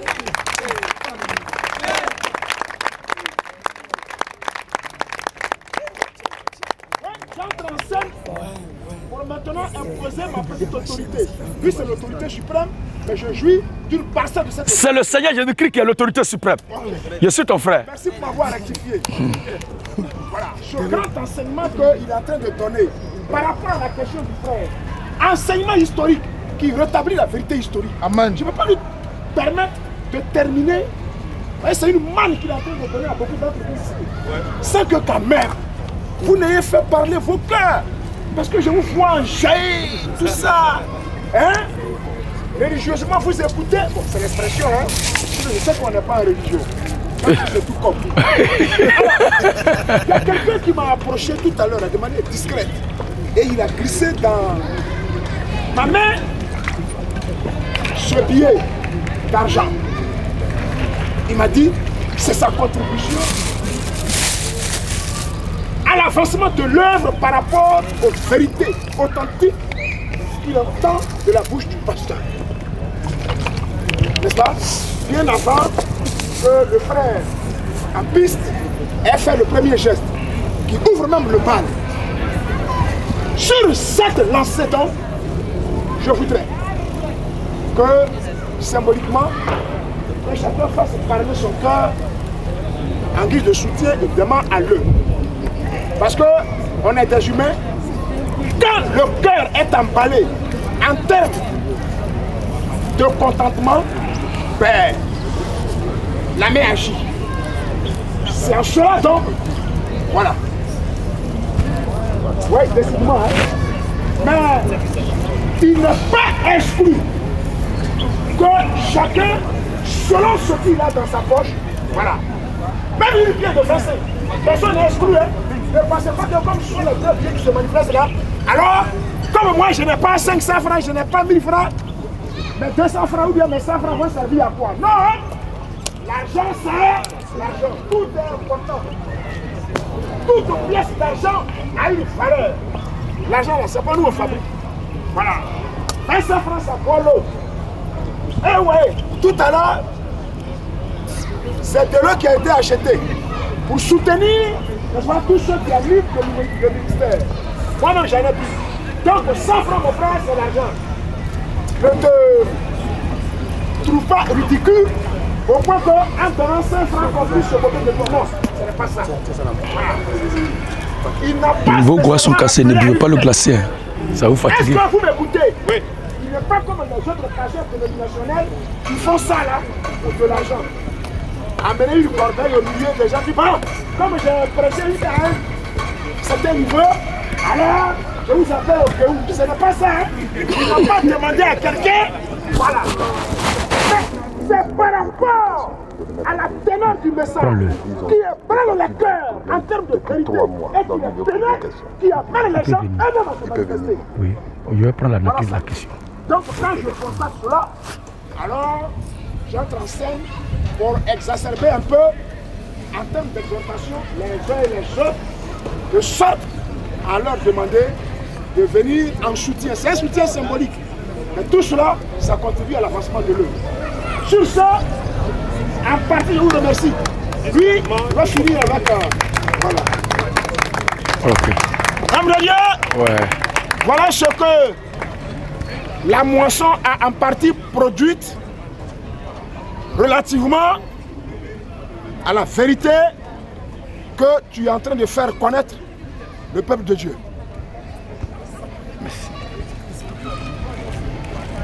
Que le Seigneur bénisse tous ces frères qui ont fait ce geste-là. Que Dieu vous comble. Amen. Seulement, vous n'êtes pas en train de payer le transport pour le ciel. Vous n'êtes pas en train de payer votre portion de terre au paradis. Le geste que vous faites, vous le faites parce que vos cœurs sont touchés par la vérité. En ce sens, vous recevrez une récompense ici-bas. Mais cette bénédiction récompense que vous allez recevoir prend fin au seuil de la tombe. Mais ce qui doit nous conduire dans l'éternité, c'est de croire en ce message-là et vous faire baptiser au nom du Seigneur Jésus-Christ. Shalom. Alors, en 270, après avoir éliminé les chrétiens, ils ont introduit leurs traditions, leurs coutumes, leurs façons à eux, leurs dieux, leurs personnalités qu'ils ont jugé bon eux-mêmes d'introduire en lieu place des personnalités publiques. À la place du Seigneur Jésus-Christ, ils ont mis là un petit peu de romain. Parce que le Seigneur Jésus-Christ, tel qu'il a été décrit par Ésaïe 53, que nous lisons maintenant.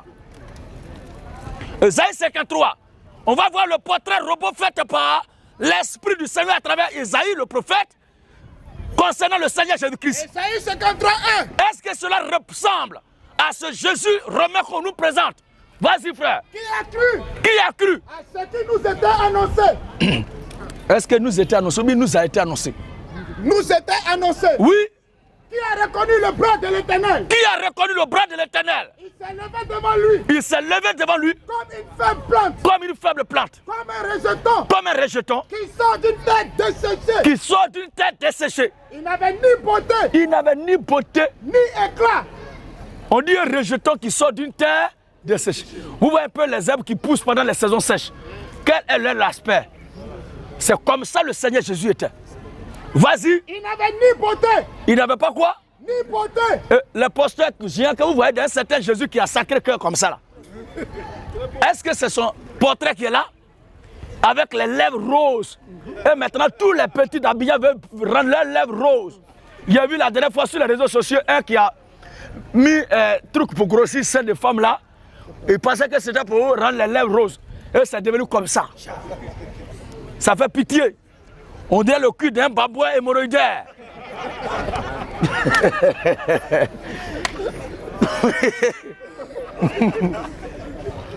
Vous voyez un peu? Mais le Seigneur Jésus-Christ tel qu'il est présenté par les Écritures, ni de près ni de loin ne ressemble à ce qui est présenté sur les posters. Vas-y. Il n'avait ni beauté. Il n'avait ni beauté. Ni éclat pour attirer nos regards. Ni éclat pour attirer nos regards. Et son aspect n'avait rien. Son aspect n'avait rien. Pour nous plaire. Pour nous plaire. Méprisé. Méprisé. Et abandonné des hommes.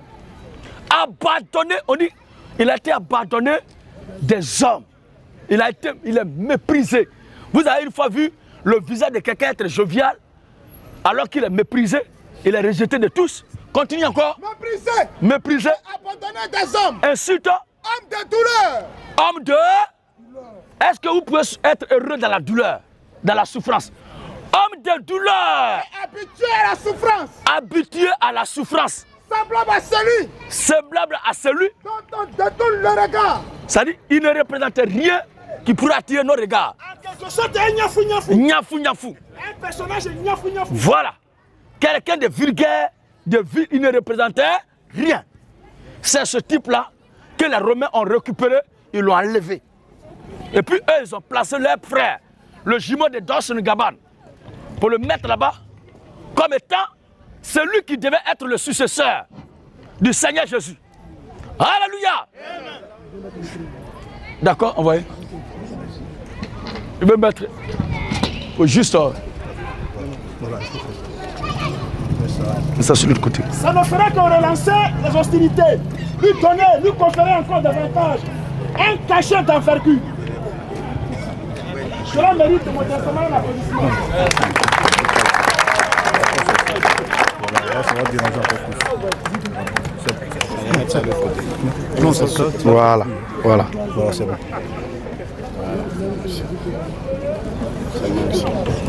Alléluia. Alléluia. Alléluia. Ayoka. Ok. Ah. Ceux qui ne veulent pas sortir vont attendre. Ça tombe bien. Donc je dis ça. Vous pouvez diminuer un peu.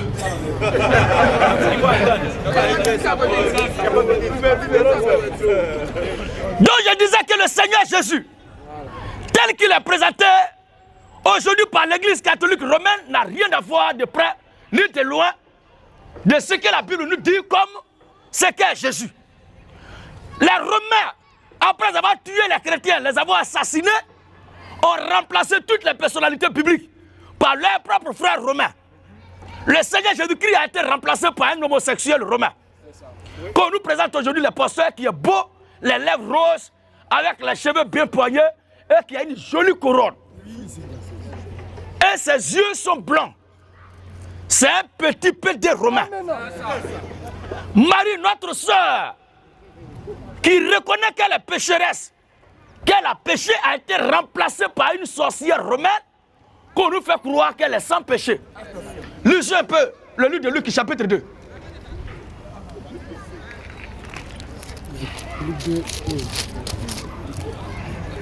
Luc 2, 11. Luc 2, 11. Et Luc chapitre 1. Aussi, à partir du verset 26, tu prépares ça. Et maintenant, où la vieille même pleure, confesser ses péchés. Nous, on parle de notre soeur, notre cœur de papa. Mais ce sont les Romains qui ont peur parce qu'ils nous ont trompés en présentant une autre femme. Qui sont, selon eux, elle est sans péché. C'est faux. Marie a péché. Elle confessait même ses péchés. Ça n'a rien à voir avec Marie qui nous a été présentée aujourd'hui ou bien qui nous est présentée par l'Église catholique romaine. Vas-y, frère. Luc 2, 11. Pendant qu'ils étaient là.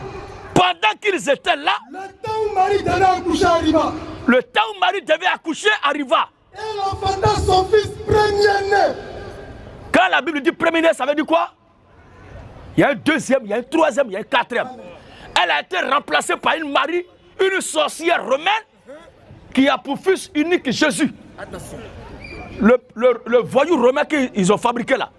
Parce que les personnalités bibliques, comme il a dit, ont été remplacées par les Romains. De même que Jésus a été remplacé, de même aussi sa mère a été remplacée. Parce que Marie qui est dans la Bible, là, Jésus, dont la Bible parle aussi, est son premier fils.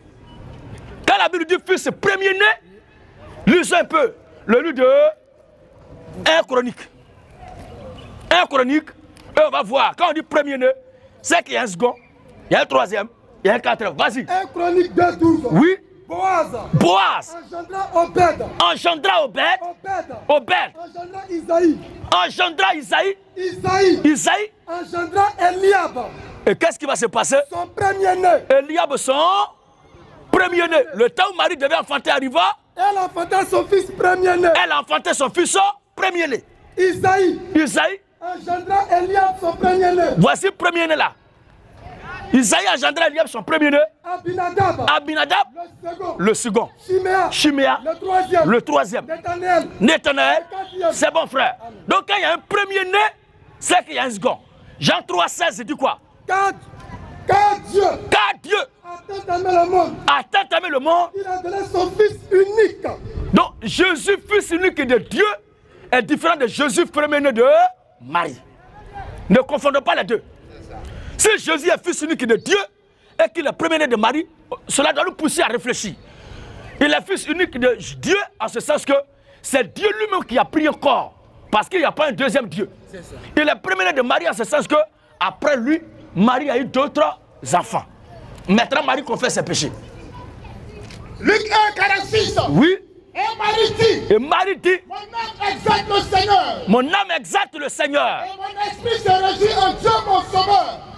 Elle dit quoi? Son esprit se réjouit en Dieu, Dieu son sauveur. Donc Marie reconnaît qu'elle a un sauveur. Oui. Il a jeté les yeux. Parce que Dieu a jeté ses yeux sur la bassesse de sa servante. Sur la bassesse. Bassesse, c'est faiblesse, c'est péché, c'est défaut, c'est manquement, c'est iniquité.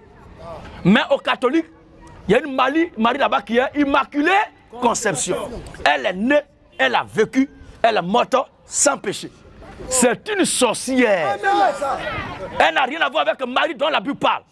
Marie qui est dans la Bible là, voici ce qu'elle-même dit. Mon âme exalte le Seigneur. Oui. Et mon esprit se réjouit. Mon esprit se réjouit. En Dieu mon sauveur. En Dieu mon sauveur. Parce qu'il a jeté les yeux. Parce qu'il a jeté les yeux. Sur la bassesse de sa servante. Donc Marie reconnaît qu'elle pêche. Et qu'elle a péché. Amen. Et qu'elle est morte dans le péché. Vous comprenez? Alors, les Romains ont remplacé tout. Et aujourd'hui, ils nous ont envoyé une religion folklorique qui est vidée de tout bon sens. Et on l'appelle christianisme. C'est pas vrai. Le véritable christianisme tel qu'il a été prôné par le Seigneur Jésus-Christ, oui, c'est ce que nous sommes en train de prôner. Alléluia. Et qu'est-ce qui va se faire? En 312, après avoir tué tous nos aïeux dans la foi, ils ont décidé maintenant, par le biais de Constantin Ier, le fils de Constantin Chlore, de mettre sur pied à Rome leur propre édifice, leur propre église, leur propre communauté, leur propre religion, leur propre dénomination, en gardant le titre de christianisme et du mot église, mais bannissant ce qui est église même et ce qui est le christianisme. Vous comprenez? C'est pourquoi ils ont bien précisé église catholique romaine. Or, le Seigneur Jésus-Christ a dit, tu es pierre sur cette pierre, je bâtirai mon église. Il n'a pas dit église de Rome, église de Jérusalem. Non, même mon église. Il y a une seule église qui est universelle, c'est l'église du Seigneur Jésus-Christ. Et les Romains sont venus s'accaparer de ça pour la détruire et mettre sur pied leur propre système en 312. C'est là que l'église catholique a vu le jour. Le malheur, la terreur de toute la terre. Le malheur, la terreur de tous les habitants de la terre a vu le jour. Et c'est par elle que l'antéchrist viendra bientôt. Quand la Bible parle de la bête, l'antéchrist qui va venir là, c'est un pape romain, un pape catholique, un pape de l'église catholique romaine, qui va venir pour être piloté par Satan lui-même en personne. Pour le moment, c'est bon petit, les papes là sont en train de faire un travail. Parmi les 365 papes sont morts. S'il y a un seul qui est sauvé, c'est que les cabris iront au paradis. Aucun pape ne peut voir Dieu. Leur place, c'est l'enfer. Parce que pour aller au paradis, il faut croire en Jésus et le prêcher. Mais eux, ils ne croient pas en Jésus, ils ne le prêchent pas. Tout récemment, il a dit maintenant l'église est grande, les homosexuels, leur place à l'église. À bas les homosexuels. Les PD n'ont pas leur place à l'église. Un PD qui vient à Jésus doit se repartir au seuil de sa conversion. Comment? Les prêtres maintenant, il y a les prêtres homosexuels aussi. Et les images parcourent la terre. Et pour eux, tout est normal. On voit un garçon qui se marie avec son ami garçon. Et il y a un maudit qui dit qu'il est homme de Dieu et se met à la chair. Que Dieu ne désunit et que personne ne divise ou ne sait pas ce que Dieu a uni. Pour lui, c'est Dieu qui a uni garçon avec son ami Barbie garçon. Que Dieu vous maudisse à jamais. Et que la paix de Dieu soit sur ses véritables enfants. Amen. Alléluia. Amen. Alors, chers frères, voici un peu ce que je voulais vous dire sur la première question. En ce temps-là aussi, à l'ère primitive de la naissance de l'Église, il n'y avait pas de baptême de bébé. Marc chapitre 15. Marc 16, 15 à 16. Marc 16, 15 à 16. Regardez très bien ce que la Bible dit. Puis Jésus l'a dit. Puis Jésus l'a dit. Allez partout le monde.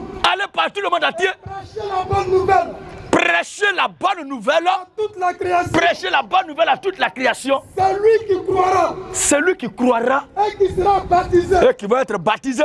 Sera sauvé. Vous voyez bien. Donc le baptême doit être administré à celui qui, après avoir écouté l'évangile, l'accepte et croit. Vous comprenez? Mais est-ce qu'un bébé peut croire? Question. Les Romains ont remplacé tout. À l'époque apostolique, à l'ère apostolique, le baptême se faisait dans l'eau, en brousse. On plongeait l'eau dans les eaux naturelles. Il y avait les piscines en Israël. Jésus n'a pas baptisé quelqu'un dans la piscine. Même ses disciples n'ont pas baptisé dans la piscine. Mais ce sont les Romains, ces orgueilleux et arrogants là qui sont venus avec leur façon à eux. Ils sont assis et on prend les gouttes d'eau là et on met sur la tête. Je te baptise au nom du Père, du Fils et du Saint-Esprit. Amen. Le baptême par aspersion est un baptême romain. Il n'est pas biblique. Tous ceux qui font ce baptême-là, pour nous, sont des citoyens simples de l'enfer. Alors, le Seigneur a dit de baptiser celui qui croit. Et c'est ce que nous faisons. Alors, voici un peu brièvement le malheur. Sans toutefois vous dire que c'est tout, puisqu'il y a assez de noms, et je me dois de surfer sur vos questions pour passer à autre chose. Oui, mais la deuxième et la dernière, il dit, mais toi, tu n'as pas fait l'école. Oui, c'est ça, il voit. Il va oublier. Qu'est-ce qui fait que toi, tu n'as pas oublié.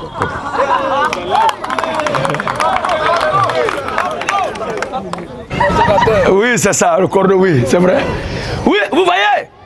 Donc, voici la réponse brièvement à la première question. Sinon, si on doit parler de l'église catholique romaine, on prendra toute une éternité. Vous comprenez? Et cette éternité même ne suffira pas. Parce qu'elle a été à la base de tout ce qui est dégâts doctrinal aujourd'hui dans l'église. S'il y a diversité d'églises, c'est l'église catholique qui a fait ça. S'il y a plusieurs croyants, c'est l'église catholique qui a fait ça. Parce qu'elle est la mère de toutes les religieux et de toutes les religions de la terre. Elle a son sein la division, plusieurs dieux. S'il y a plusieurs dieux, il est notoire qu'il y a plusieurs esprits. S'il y a plusieurs esprits, il doit y avoir plusieurs fois. Mais dans la Bible, il y a un seul esprit et il y a un seul Dieu. Et ce seul esprit-là, c'est Jésus-Christ lui-même. C'est pourquoi tous ceux qui croient la Bible se doivent d'avoir le même langage, le même discours. Deuxième question. L'école de la nuit qui brille pour ramener les enfants de Dieu à la lumière de Dieu. Si je m'attribue cette connaissance-là, ça serait de l'usurpation. Ça serait de l'usurpation, de l'imposture, de l'accaparement. Mais cette connaissance-là, c'est le Seigneur Jésus-Christ lui-même qui la dispense. Voyez vous-même, quand vous êtes venu poser vos questions, on n'a pas pris rendez-vous. Si vous croyez que c'est le fruit d'études, quand même, pour répondre à quelque chose, on prépare son coup.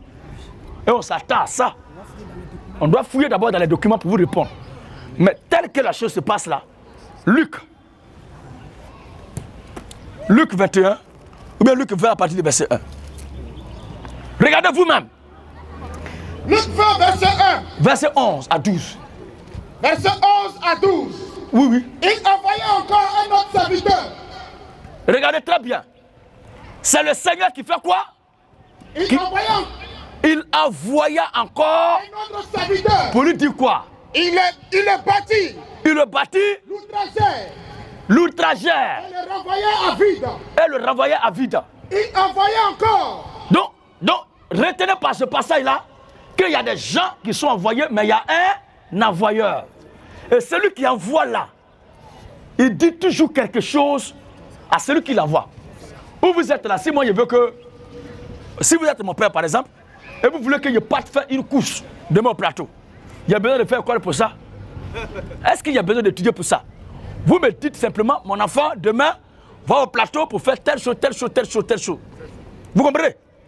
Un père qui envoie son enfant pour que je réponde à l'appel de mon père et j'exécute sa volonté d'aller où il m'envoie là. J'ai besoin d'abord d'avoir un diplôme. Est-ce qu'on a besoin d'un diplôme? C'est cette relation-là qu'il y a entre Dieu et ceux qu'il a envoyés. Ou ceux qu'il envoie. Parce que quand il les envoie, il leur dit quelque chose. Pour aller répéter ce que Dieu t'a dit de dire là, tu as besoin d'abord d'aller à l'école. Mais les écoles passeront là même là. Ceux qui sont là-bas, qui les a créés? C'est Dieu qui les a créés. Maintenant, si c'est Dieu qui m'envoie, pourquoi encore il veut que j'aille composer au pied des hommes avant d'être admis? Galates chapitre 1. Acte de Dieu. Galates 1, 11 à 15. Oui. Je vous déclare, frère. Je vous déclare, frère. Que l'évangile. Qui a été annoncé par moi. N'est pas de l'homme. L'évangile qui a été annoncé par moi n'est pas de... Donc le premier prédicateur parmi les païens, c'est l'apôtre Paul. C'est ce Paul-là qui nous confirme et nous exhorte à revenir à de meilleurs sentiments. Et ne pas penser que ce qu'il est en train de faire là vient de l'homme. Mais l'apôtre Paul a étudié. Au contraire, les études pastorales qu'il a fait l'ont érigé en ennemi de Dieu. L'ont poussé à combattre les chrétiens. Pendant qu'il était dans le judaïsme, il combattait le christianisme. Et Dieu, il s'associait pour ôter la vie aux chrétiens. C'est quand il est devenu maintenant chrétien qu'il a compris que ce qu'il faisait par le judaïsme était très mauvais. Donc l'école pastorale, l'école des séminaires, l'école théologique est un instrument, est une arme redoutable dans les mains de Satan pour faire du mal au peuple de Dieu. Et c'est pour ça, Dieu leur laisse le temps comme ça. Et tous ceux qui doivent aller en enfer, doivent écouter ces choses-là et les accepter. Vous avez dit tout à l'heure que les catholiques sont beaucoup, ils ont assez d'adeptes et de fidèles. Et quand nous sommes ici, on peut compter le nombre de personnes qui est à cette campagne d'évangélisation. Mais c'est parce que je ne vends pas onction. Si j'avais dit onction de voyage, onction de mariage, le cola sera B. Mais je prêche la vie éternelle. Salut éternel des élus de Dieu. Amen. Lisons Matthieu chapitre 7. Vous allez voir vous-même. Matthieu 7, 13 à 14. Il est écrit. Entrez par la porte droite. Moi, je ne vous dis pas, l'eau que je bois là, la goutte là, vous pouvez payer ça à 10 000. L'être humain, l'homme noir est comme ça. Nous avons été zombifiés par les religieux. Nous avions été envoûtés par les religieux. Mais pas tout le monde. Nous sommes un reste qui n'a pas été gagné par ce filet de malheur. Et nous sommes là pour exhorter petit à petit nos frères et nos sœurs à revenir. Cependant, ce n'est pas tout le monde qui va croire en nous. Si tout le monde croyait en nous, l'existence de l'enfer n'aura plus de sens. Or, si l'enfer existe, il faut qu'il soit habité. Et le bon Dieu qui, dans son amour infini, a créé l'enfer, il y enverra certainement des citoyens. Alléluia.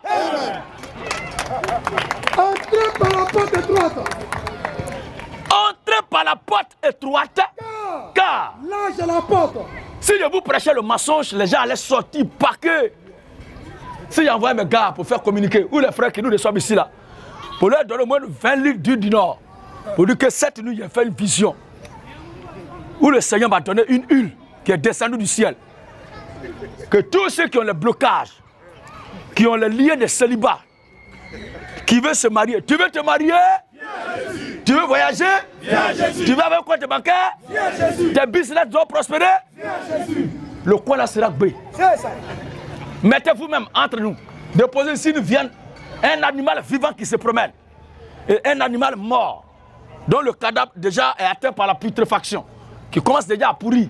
Entre ces deux-là, qu'est-ce qui va attirer assez de mouches? Voilà. C'est comme ça. Là où il y a le bon là, il n'y a pas assez, il n'y a pas de fou. Oui, frère. Entrez par la porte étroite. Entrez par la porte étroite. Car large est la porte. Large est la porte. Spacieux est le chemin. Spacieux est le chemin. Qui mène à la perdition. Qui mène où ça? À la perdition. C'est-à-dire boulevard est le chemin qui mène à la perdition. Et il y en a beaucoup. Il y en a combien? Beaucoup. Innombrablement parlant. Qui entrent par là. Qui passent par cette voie cathédrale. C'est ça. Mais étroite est la porte. Maintenant, pour aller au paradis là, il dit quoi? Étroite est la porte. Étroite est la porte. Resserrée. C'est étroit, non seulement c'est étroit, mais c'est encore resserré. Resserré le chemin. Mais qui entre mène nous, à la vie. attends un peu. Une fille qui est encore vierge et celle qui est déviergée là, qui a un passage élargi entre ses jambes? Non, ils doivent répondre. Alléluia. L'église catholique romaine est la mère des prostituées. Et vous ne voulez pas que le coin soit du bas. C'est là que tout le monde doit passer. Et me dit, tu me mets à Rome. C'est pas moi qui ai dit ça. Oh, le paradis là, il y a un seul chemin, mais c'est un chemin qui est resserré. Rome est la demeure du représentant légal de l'enfer. La tanière du grand renard de la terre, c'est le Vatican. Et ce renard, c'est le pape lui-même. Quand j'en parle, j'ai mal au cœur que les gens jusque-là, des intellectuels avérés, des intellectuels qui ont des niveaux requis pour quand même défendre les couleurs de ce que la Bible dit, croient de façon moutonnière ce que les prêtres disent. Ça fait pitié. Oui, frère. Mais étroite est la porte. Étroite est la porte. Resserrez le chemin. Resserrez est le chemin. Qui mène à la vie. Qui mène à la vie. Et il y en a peu. Combien? Peu. Peu. Petit. Il y en a peu qui la trouvent. Il y en a peu qui la trouvent. Donc il n'y a pas beaucoup d'hommes qui vont aller au paradis. Au ciel, là, les places sont limitées. Les places sont calculées. Celui qui n'a pas sa place, là-bas, là, n'y sera jamais. Vous comprenez? Les places sont numérotées là-bas. Chacun a le numéro de sa place avant de monter. C'est un guichet fermé. Oui, guichet fermé. Il y en a qui dit, je veux que je dise ça, mon père. C'est mon souhait. Sois mon père, c'est mon souhait. Papa, il y avait ça, mon père. C'est mon souhait.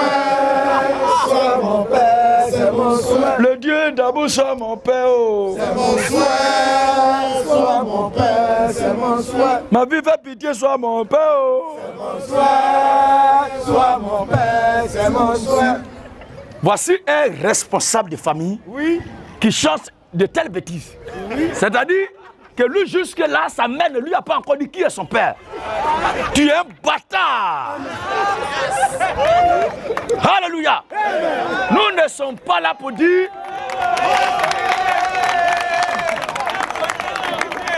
les gars,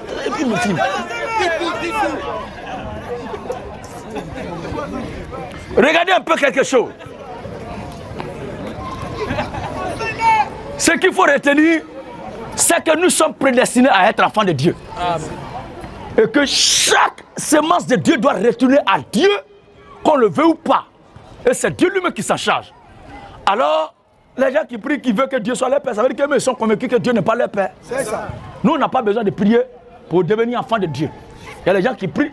Si dans cette société-là, on peut prier pour devenir enfant de quelqu'un, ah, là, abat la tentative de corruption. Abat. Personne ne peut corrompre Dieu. C'est ça. Non, parce qu'il fait pitié maintenant, donc Dieu va l'accepter, il va être son enfant. Tu fais pitié, tu brûles là en enfer. C'est ça. Alors, dis bas le chemin qui mène en enfer et petit est la voie qui mène au paradis. Et il y en a peu qui la trouvent. Il y en a peu qui la trouvent. Qu'est-ce qu'il veut dire? Pour connaître la parole de Dieu, prêcher l'évangile là, on n'a pas besoin d'aller faire une étude particulière. Mais c'est Dieu qui se charge de transmettre sa parole à un homme. Et cet homme-là, quand il prêche l'évangile, quand il prêche la parole de Dieu, toi qui es assis là, si tu as un ministère en toi, si tu as un talent en toi, en écoutant ce qu'il dit, le don de Dieu qui est en toi là, le ministère qui est en toi se réveille. Donc les ministères de la parole viennent stimuler la semence de Dieu qui est en toi. Et le ministère qui est en toi, le talent et le don qui est en toi. Regardez un peu vous-même. Ceux qui suivaient le Seigneur Jésus, lequel d'entre eux, à cette époque-là, a fait une école particulière avant de commencer à parler du Seigneur? Simon Pierre qui était le porte-parole à cette époque. Est-ce que Simon Pierre avait un niveau? Est-ce que Simon a fait un niveau? Même le Seigneur Jésus lui-même, quand il a commencé à prêcher, les gens se demandaient, mais comment connaît-il les Écritures, lui qui n'a point étudié? Comment il connaît les Écritures alors qu'il n'a pas étudié? Le Seigneur a dit, ma doctrine n'est pas de moi-même. Quelqu'un te dit, va demain pour faire une course pour moi. J'ai besoin d'abord d'aller faire école, avoir un diplôme avant d'aller là-bas. C'est parce que ce n'est pas Dieu qui les envoie. Sinon, si c'est Dieu qui les envoie, c'est pour dire simplement ce que Dieu leur a dit. Moi, c'est ce qui m'a convaincu de la parole du Seigneur, que durant des années, je répète. Il y a besoin de faire école pour ça. C'est un talent, un don divin qui se manifeste. On n'a pas besoin d'une école. C'est un peu ce que je voulais vous dire sur cette question-là. Dans les écoles pastorales, ceux qui y sont allés sont passés à côté. Mais lis d'abord Galates qu'on était en train de lire. Galates 1:11. Oui. Je vous déclare, frère. Je vous déclare, frère. L'évangile qui a été annoncé par moi. Que l'évangile qui a été annoncé par moi. N'est pas de l'homme. N'est pas de l'homme. Car. Je ne l'ai ni reçu. Je ne l'ai ni reçu. Ni appris d'un homme. Ni appris d'un homme. Mais par une révélation de Jésus-Christ. Par une révélation de Jésus-Christ. Jésus-Christ. Par une révélation de Jésus-Christ. On ne devient pas ministre de l'évangile. On est ministre de l'évangile. On est, qu'est-ce qu'il veut dire? On est serviteur de Dieu. On est avec le ministère. Et avec le temps, Dieu manifeste le ministère. Amen. La chose était en toi déjà. C'est pourquoi il n'y a pas de retraite. Il n'y a pas de retraite spirituelle. Si c'est dans le cas de se retirer pour aller jeûner, prier un temps, si c'est ça qui est retraite spirituelle, je comprends. Maintenant, si c'est ce que vous appelez, comment on appelle ça? Il a travaillé, il a fini de servir, il prend sa retraite. Ça veut dire que c'est la marmaille qui l'a fait, donc il est fatigué de marmaille. Maintenant, il va se coucher pour que les autres marmailleurs le payent. Vous comprenez? Alors, oui. Mais lorsqu'il plut, à celui qui m'avait mis à part, à celui qui m'avait mis à part, dès le sein de ma mère, dont le ministre là, de l'évangile, son appel c'est depuis le sein maternel. Oui. Et qui m'a appelé par sa grâce. Qui m'a appelé par sa grâce. Afin de révéler à moi son fils. Afin de révéler à moi son. Donc c'est Dieu lui-même qui se charge. Parce que nous sommes les particules du Seigneur Jésus-Christ. Pour que la vie de Christ qui est à moi se manifeste là, il y a besoin de faire école. Christ lui-même ne peut pas se révéler. Il ne peut pas parler par moi. Oh, Paul dit, si j'ai vu, ce n'est plus moi qui vis, mais c'est le Christ qui vit en moi. Donc c'est le même Christ qui fait le même travail. Non, pas trop à durer sur cette affaire-là, frère. Vous comprenez? Donc ceux qui ont fait école pastorale, vous-même la regardez là. C'est pas ceux qui ont fait école pastorale. Ils sont dans ce quartier, ils attendent ce qu'on dit. Mais est-ce qu'ils peuvent venir écouter ça? Question. Le pasteur de ce quartier qui va prendre le risque de se mettre ici, dimanche là, tu n'auras pas de fidèles. Tes cailloux, huile d'olive, huile d'inois que tu vois là, ça va finir. Hier, il était avec un frère là qui me dit que il y a un pasteur qui est son ami, lui, il vend de l'eau, de robinet. Il dit, prie dessus et ça guérit les gens. Et puis il vend ça. Le bidon est à 12 000. Mais entre nous, comment quelqu'un qui ils se vendent pour dire qu'ils sont riches, que je dis on n'a rien, et puis il est gris, c'est pourquoi il crie partout, il parle, il attaque tout le monde, parce qu'il est pauvre. La pauvreté là, c'est dans l'esprit de l'homme. Nous ne sommes pas pauvres. Mais nous prêchons la vérité, c'est pourquoi un de leurs nous a dit un jour, il m'a regardé jusqu'à dire ce que tu prends là, c'est vrai, mais tu ne vas pas vite manger mon petit. Tu ne vas pas vite manger. Parce que pour eux, c'est mangement. Pour eux, c'est mangement qu'ils cherchent. Moi, je prêche l'évangile sec. L'évangile à l'état pur, brut. Tel que l'Écriture l'a recommandé. Toi, tu vends bidon d'eau Awadji qu'on paye à 500 là. Ce n'est pas Awadji même qui est dedans. Tu puises en robinet et tu vends l'unité à 12 000. Alors qu'il y a au moins 300 clients par jour. Mais entre nous deux là, il n'y a pas match. Toi, tu as choisi ta voie. Moi, j'ai choisi ma voie. La voie que toi, tu as choisie, c'est la voie de l'enfer par la marmaille. Moi, j'ai choisi la voie du ciel par la vérité. Maintenant, il voyage, il fait ici, il fait le tout du monde. Mais quelqu'un qui prend son temps à escroquer, il y a plein de convocations comme ça, comme certains d'entre eux. 350 000 par personne. D'autres même 2 500 000 francs. Et ils prélèvent ça sur au moins 200, 300, 400 personnes. 2 500 000, 1 500 000, 2 500 000, 1 500 000, 2 500 000. Tu n'as rien fait, tu voles tout cet argent-là. Comment tu ne vas pas avoir quelque chose dans ta poche? Je mange, je mange, je mange, je mange. Lui, son message, son christianisme est limité au mensonge. Le verbe manger, eux, ils mangent. Tu vas manger jusqu'à mais l'enfer va te manger après. Oui, frère. Mais lorsqu'il plut à celui qui m'avait mis à part. Jérémie chapitre 1. Lorsqu'il prie à celui qui m'avait mis à part, dans le sein de ma mère, dans le sein de ma mère, il m'a appelé par sa grâce, et qui m'a appelé par sa grâce, de révéler à moi son fils, de révéler à moi son fils, afin que je l'annonçasse parmi les païens. afin que je l'annonçasse parmi les... Aussitôt, je ne consultais ni la chair ni le sang. Voilà, il n'est pas allé à l'école pastorale. Il ne consulta ni la chair, ni le sang. C'est levé en même temps selon la paix du Seigneur est parti. Il est vrai qu'il y a eu un père spirituel, mais ce n'est pas moi seul qui l'a enseigné. Sinon, nous tous, ce serait comme ça. Mais il prêche, il donne les enseignements, la parole de Dieu, la prédication de l'évangile, tel que je suis en train de faire là. J'ai écouté, et ce qui est à moi, c'est réveillé par, à l'écoute de ce qu'il a prêché. Vous comprenez? Voilà. La parole de l'Éternel La parole de l'Éternel me fut adressée à ces mots. me fut adressée à ces mots. Avant que je t'eusse formé Avant que je t'eusse formé dans le ventre de ta mère, dans le ventre de ta mère, je te connaissais je te connaissais. et je t'avais consacré. Je t'avais consacré. Je t'avais établi Je t'avais déjà établi. prophète des nations. C'est Dieu, depuis le sein maternel, qu'il avait déjà consacré, établi prophète de nation.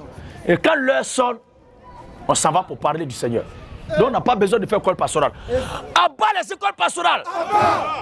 Abat les séminaires. Moyens séminaires. Les grands séminaires. Abat les surintendants généraux. Les pasteurs des districts. Les pasteurs zonaux. C'est un club de païens. Ils ne sont pas sauvés. La dernière question, avant que l'évangile ne vienne, nos parents qui sont morts, que deviennent-ils? C'est ça la dernière question. Rappelez-moi votre nom là, frère.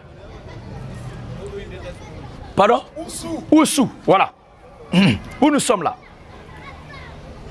Quand on va mourir demain, Dieu ne va pas vous demander qu'est-ce qu'on a dit à ceux qui sont morts avant nous. Quand notre génération là aussi va mourir, ceux qui vont venir après là, Dieu ne va pas leur demander qu'est-ce qu'eux nous ont dit. Mais chacun sera jugé conformément à ce qu'il a cru en son temps avant de mourir. Nos parents qui sont morts avant que l'évangile ne vienne là, c'est Dieu seul qui sait sur quoi il va se baser pour les juger. Aujourd'hui là, nous sommes entre nous les vivants. Et c'est aux vivants que nous sommes en train de parler. Si vous croyez au message, faites-vous baptiser et soyez sauvés au nom du Seigneur Jésus-Christ. Le Seigneur ne vous jugera jamais sur la base de nos parents qui sont morts avant nous. Laissez-les dans leur tombeau, ils sont là-bas.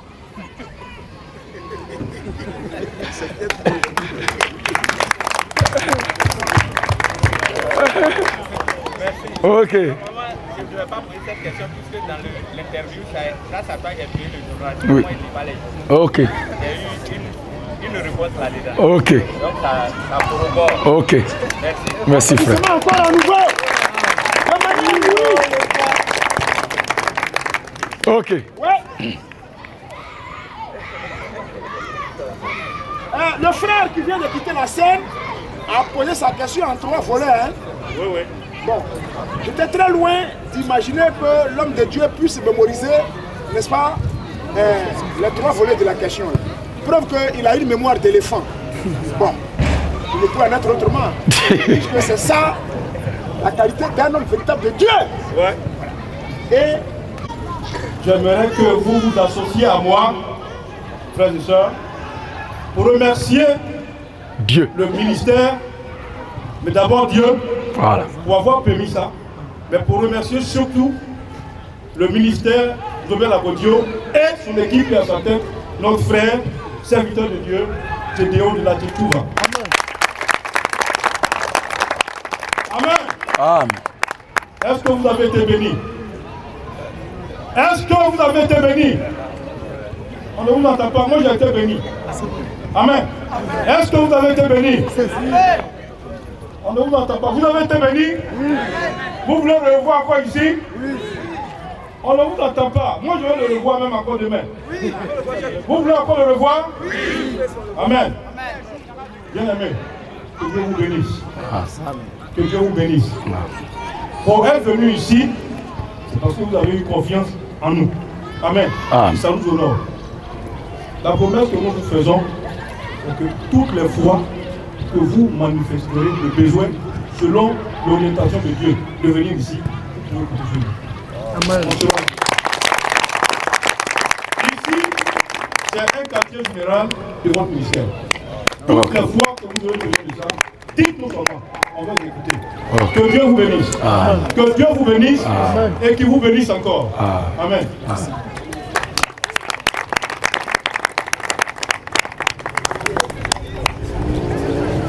Vraiment, tous nos remerciements au grand Dieu des cieux. Amen. Et ensuite à ce frère-là, c'est Bilé, je crois. On a beaucoup échangé au téléphone, mais on ne s'est jamais vu. Dieu merci, je l'ai vu. C'est un monsieur, un frère qui est très propre. Vu son habillement, c'est dans ce esprit-là que moi aussi j'ai été éduqué. Et je veux que nous rendons un vibrant hommage pour cet accueil chaleureux, puisque tous les esprits unanimement ont été soumis à la voix du Seigneur. Ça montre que c'est un quartier des croyants aussi. On acclame le Seigneur pour cela. Il y a des quartiers où je suis allé avec mon escadron, ils ont failli nous brûler vivants. Il y a d'autres secteurs même qui m'ont exigé 50 000, soit 70 000 pour prester. Mais ici, 5 francs ne nous a pas été demandé. En plus, ils ont mis à notre disposition une sonorisation de qualité. Parce que ça ne bug pas et la voix sort de façon distinctive. Ça montre que c'est un quartier quand même. C'est vrai qu'on n'est pas encore arrivé au paradis. Mais il s'apparente légèrement au paradis. Ok, comme le temps est parti, on va jusqu'à l'autre côté. À cause des embouteillages, on va prendre une dernière question.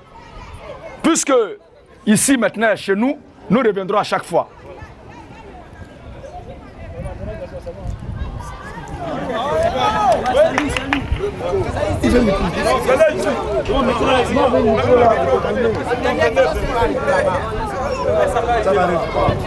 Okay. La question que je voudrais poser, c'est pourquoi la polygamie est une bonne chose? Ok. C'est la seule question que je veux poser. Ok. Voilà.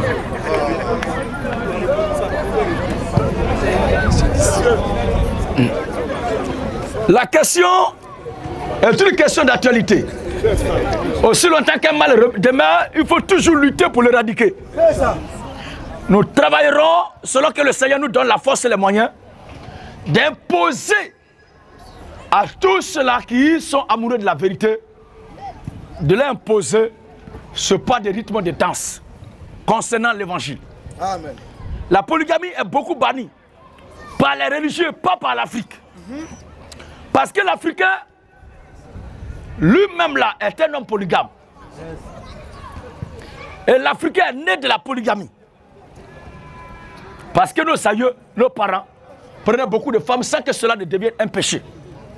Mais c'est la religion qui a été importée de l'Occident qui est venue nous faire comprendre que la polygamie est un péché. Sinon, en réalité, dans la Bible, il n'y a pas un passage qui interdit la polygamie. Et c'est Dieu lui-même qui décide et qui autorise l'homme à avoir le nombre de femmes qu'il veut. Écoutons quelques extraits bibliques et on va continuer. Exode 21:10. Écoutez la Bible elle-même. Si un homme, si quelqu'un discute avec vous, quelqu'un diabolise la polygamie, quelqu'un traite la polygamie de Satan ou de quelque chose qui vient de Satan, c'est pourquoi le lundi prochain soyez branchés. Parce que c'est ça le sujet capital et catalyseur sur lequel nous allons émettre une vidéo en direct. La polygamie.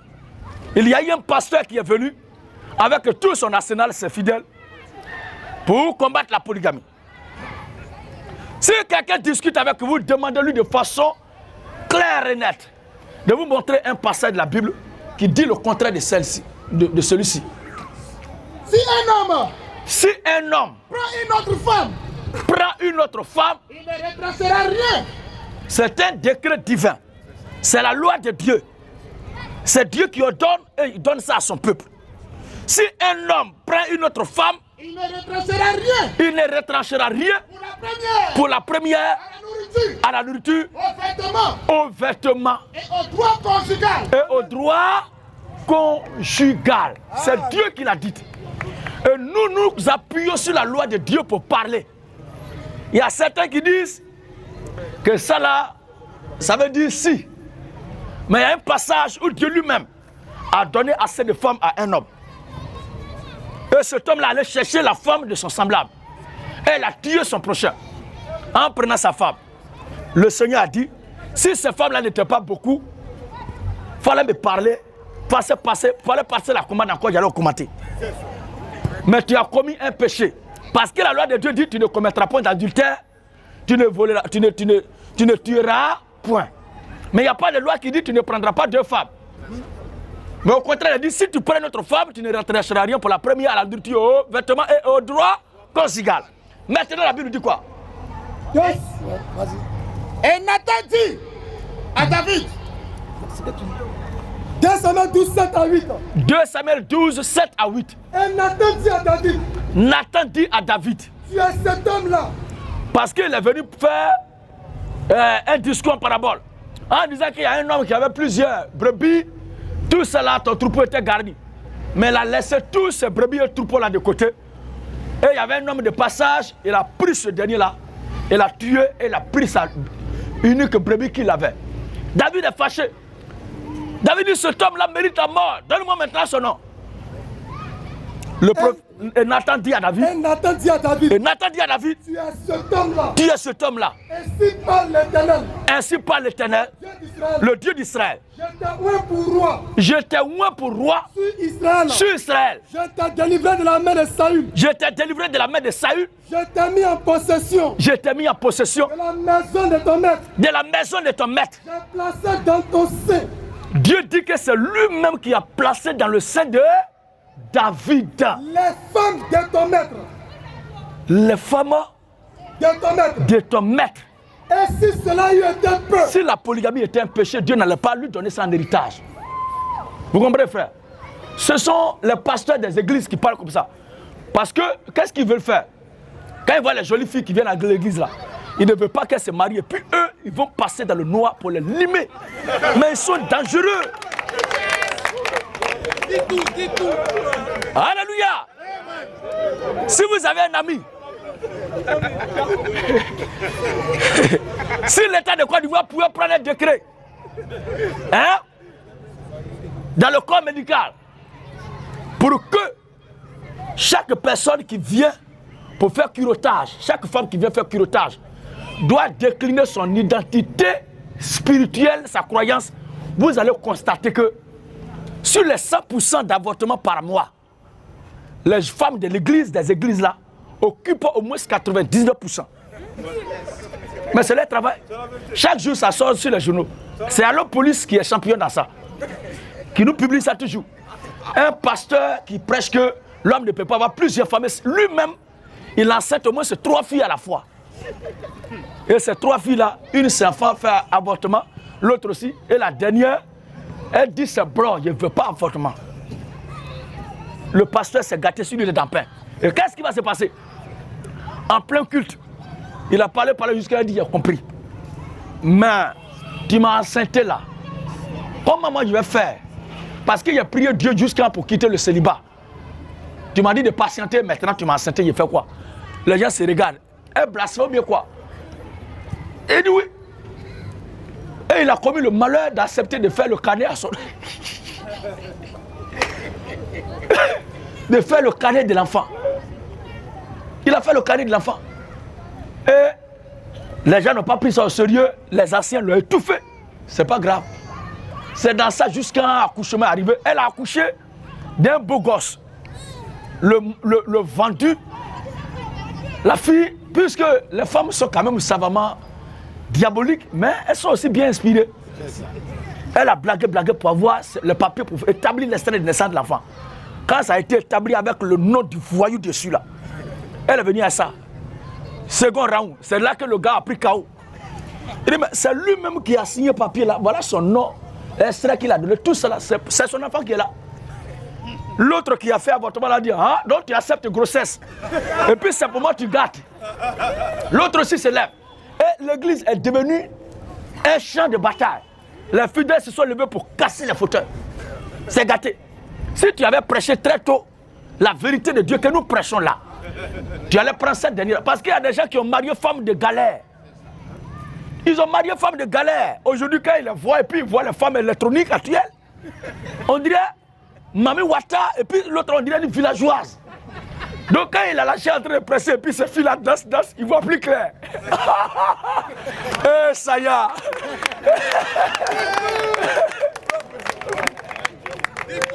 Il voit plus clair.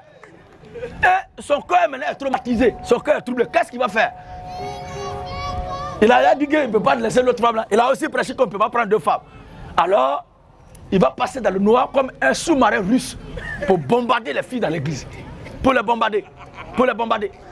Sinon, femme, elle va rester comme ça jusqu'à 1 mois, 2 mois, 3 mois. S'il n'y a pas de garçon qui va la chercher, elle va pendre. Mais si elle reste là, c'est qu'il y a quelque chose qui la mange. C'est ce qu'ils font. Ils ne sont pas honnêtes, ils ne sont pas sérieux. Sinon, la polygamie n'est pas un péché. La polygamie est de Dieu.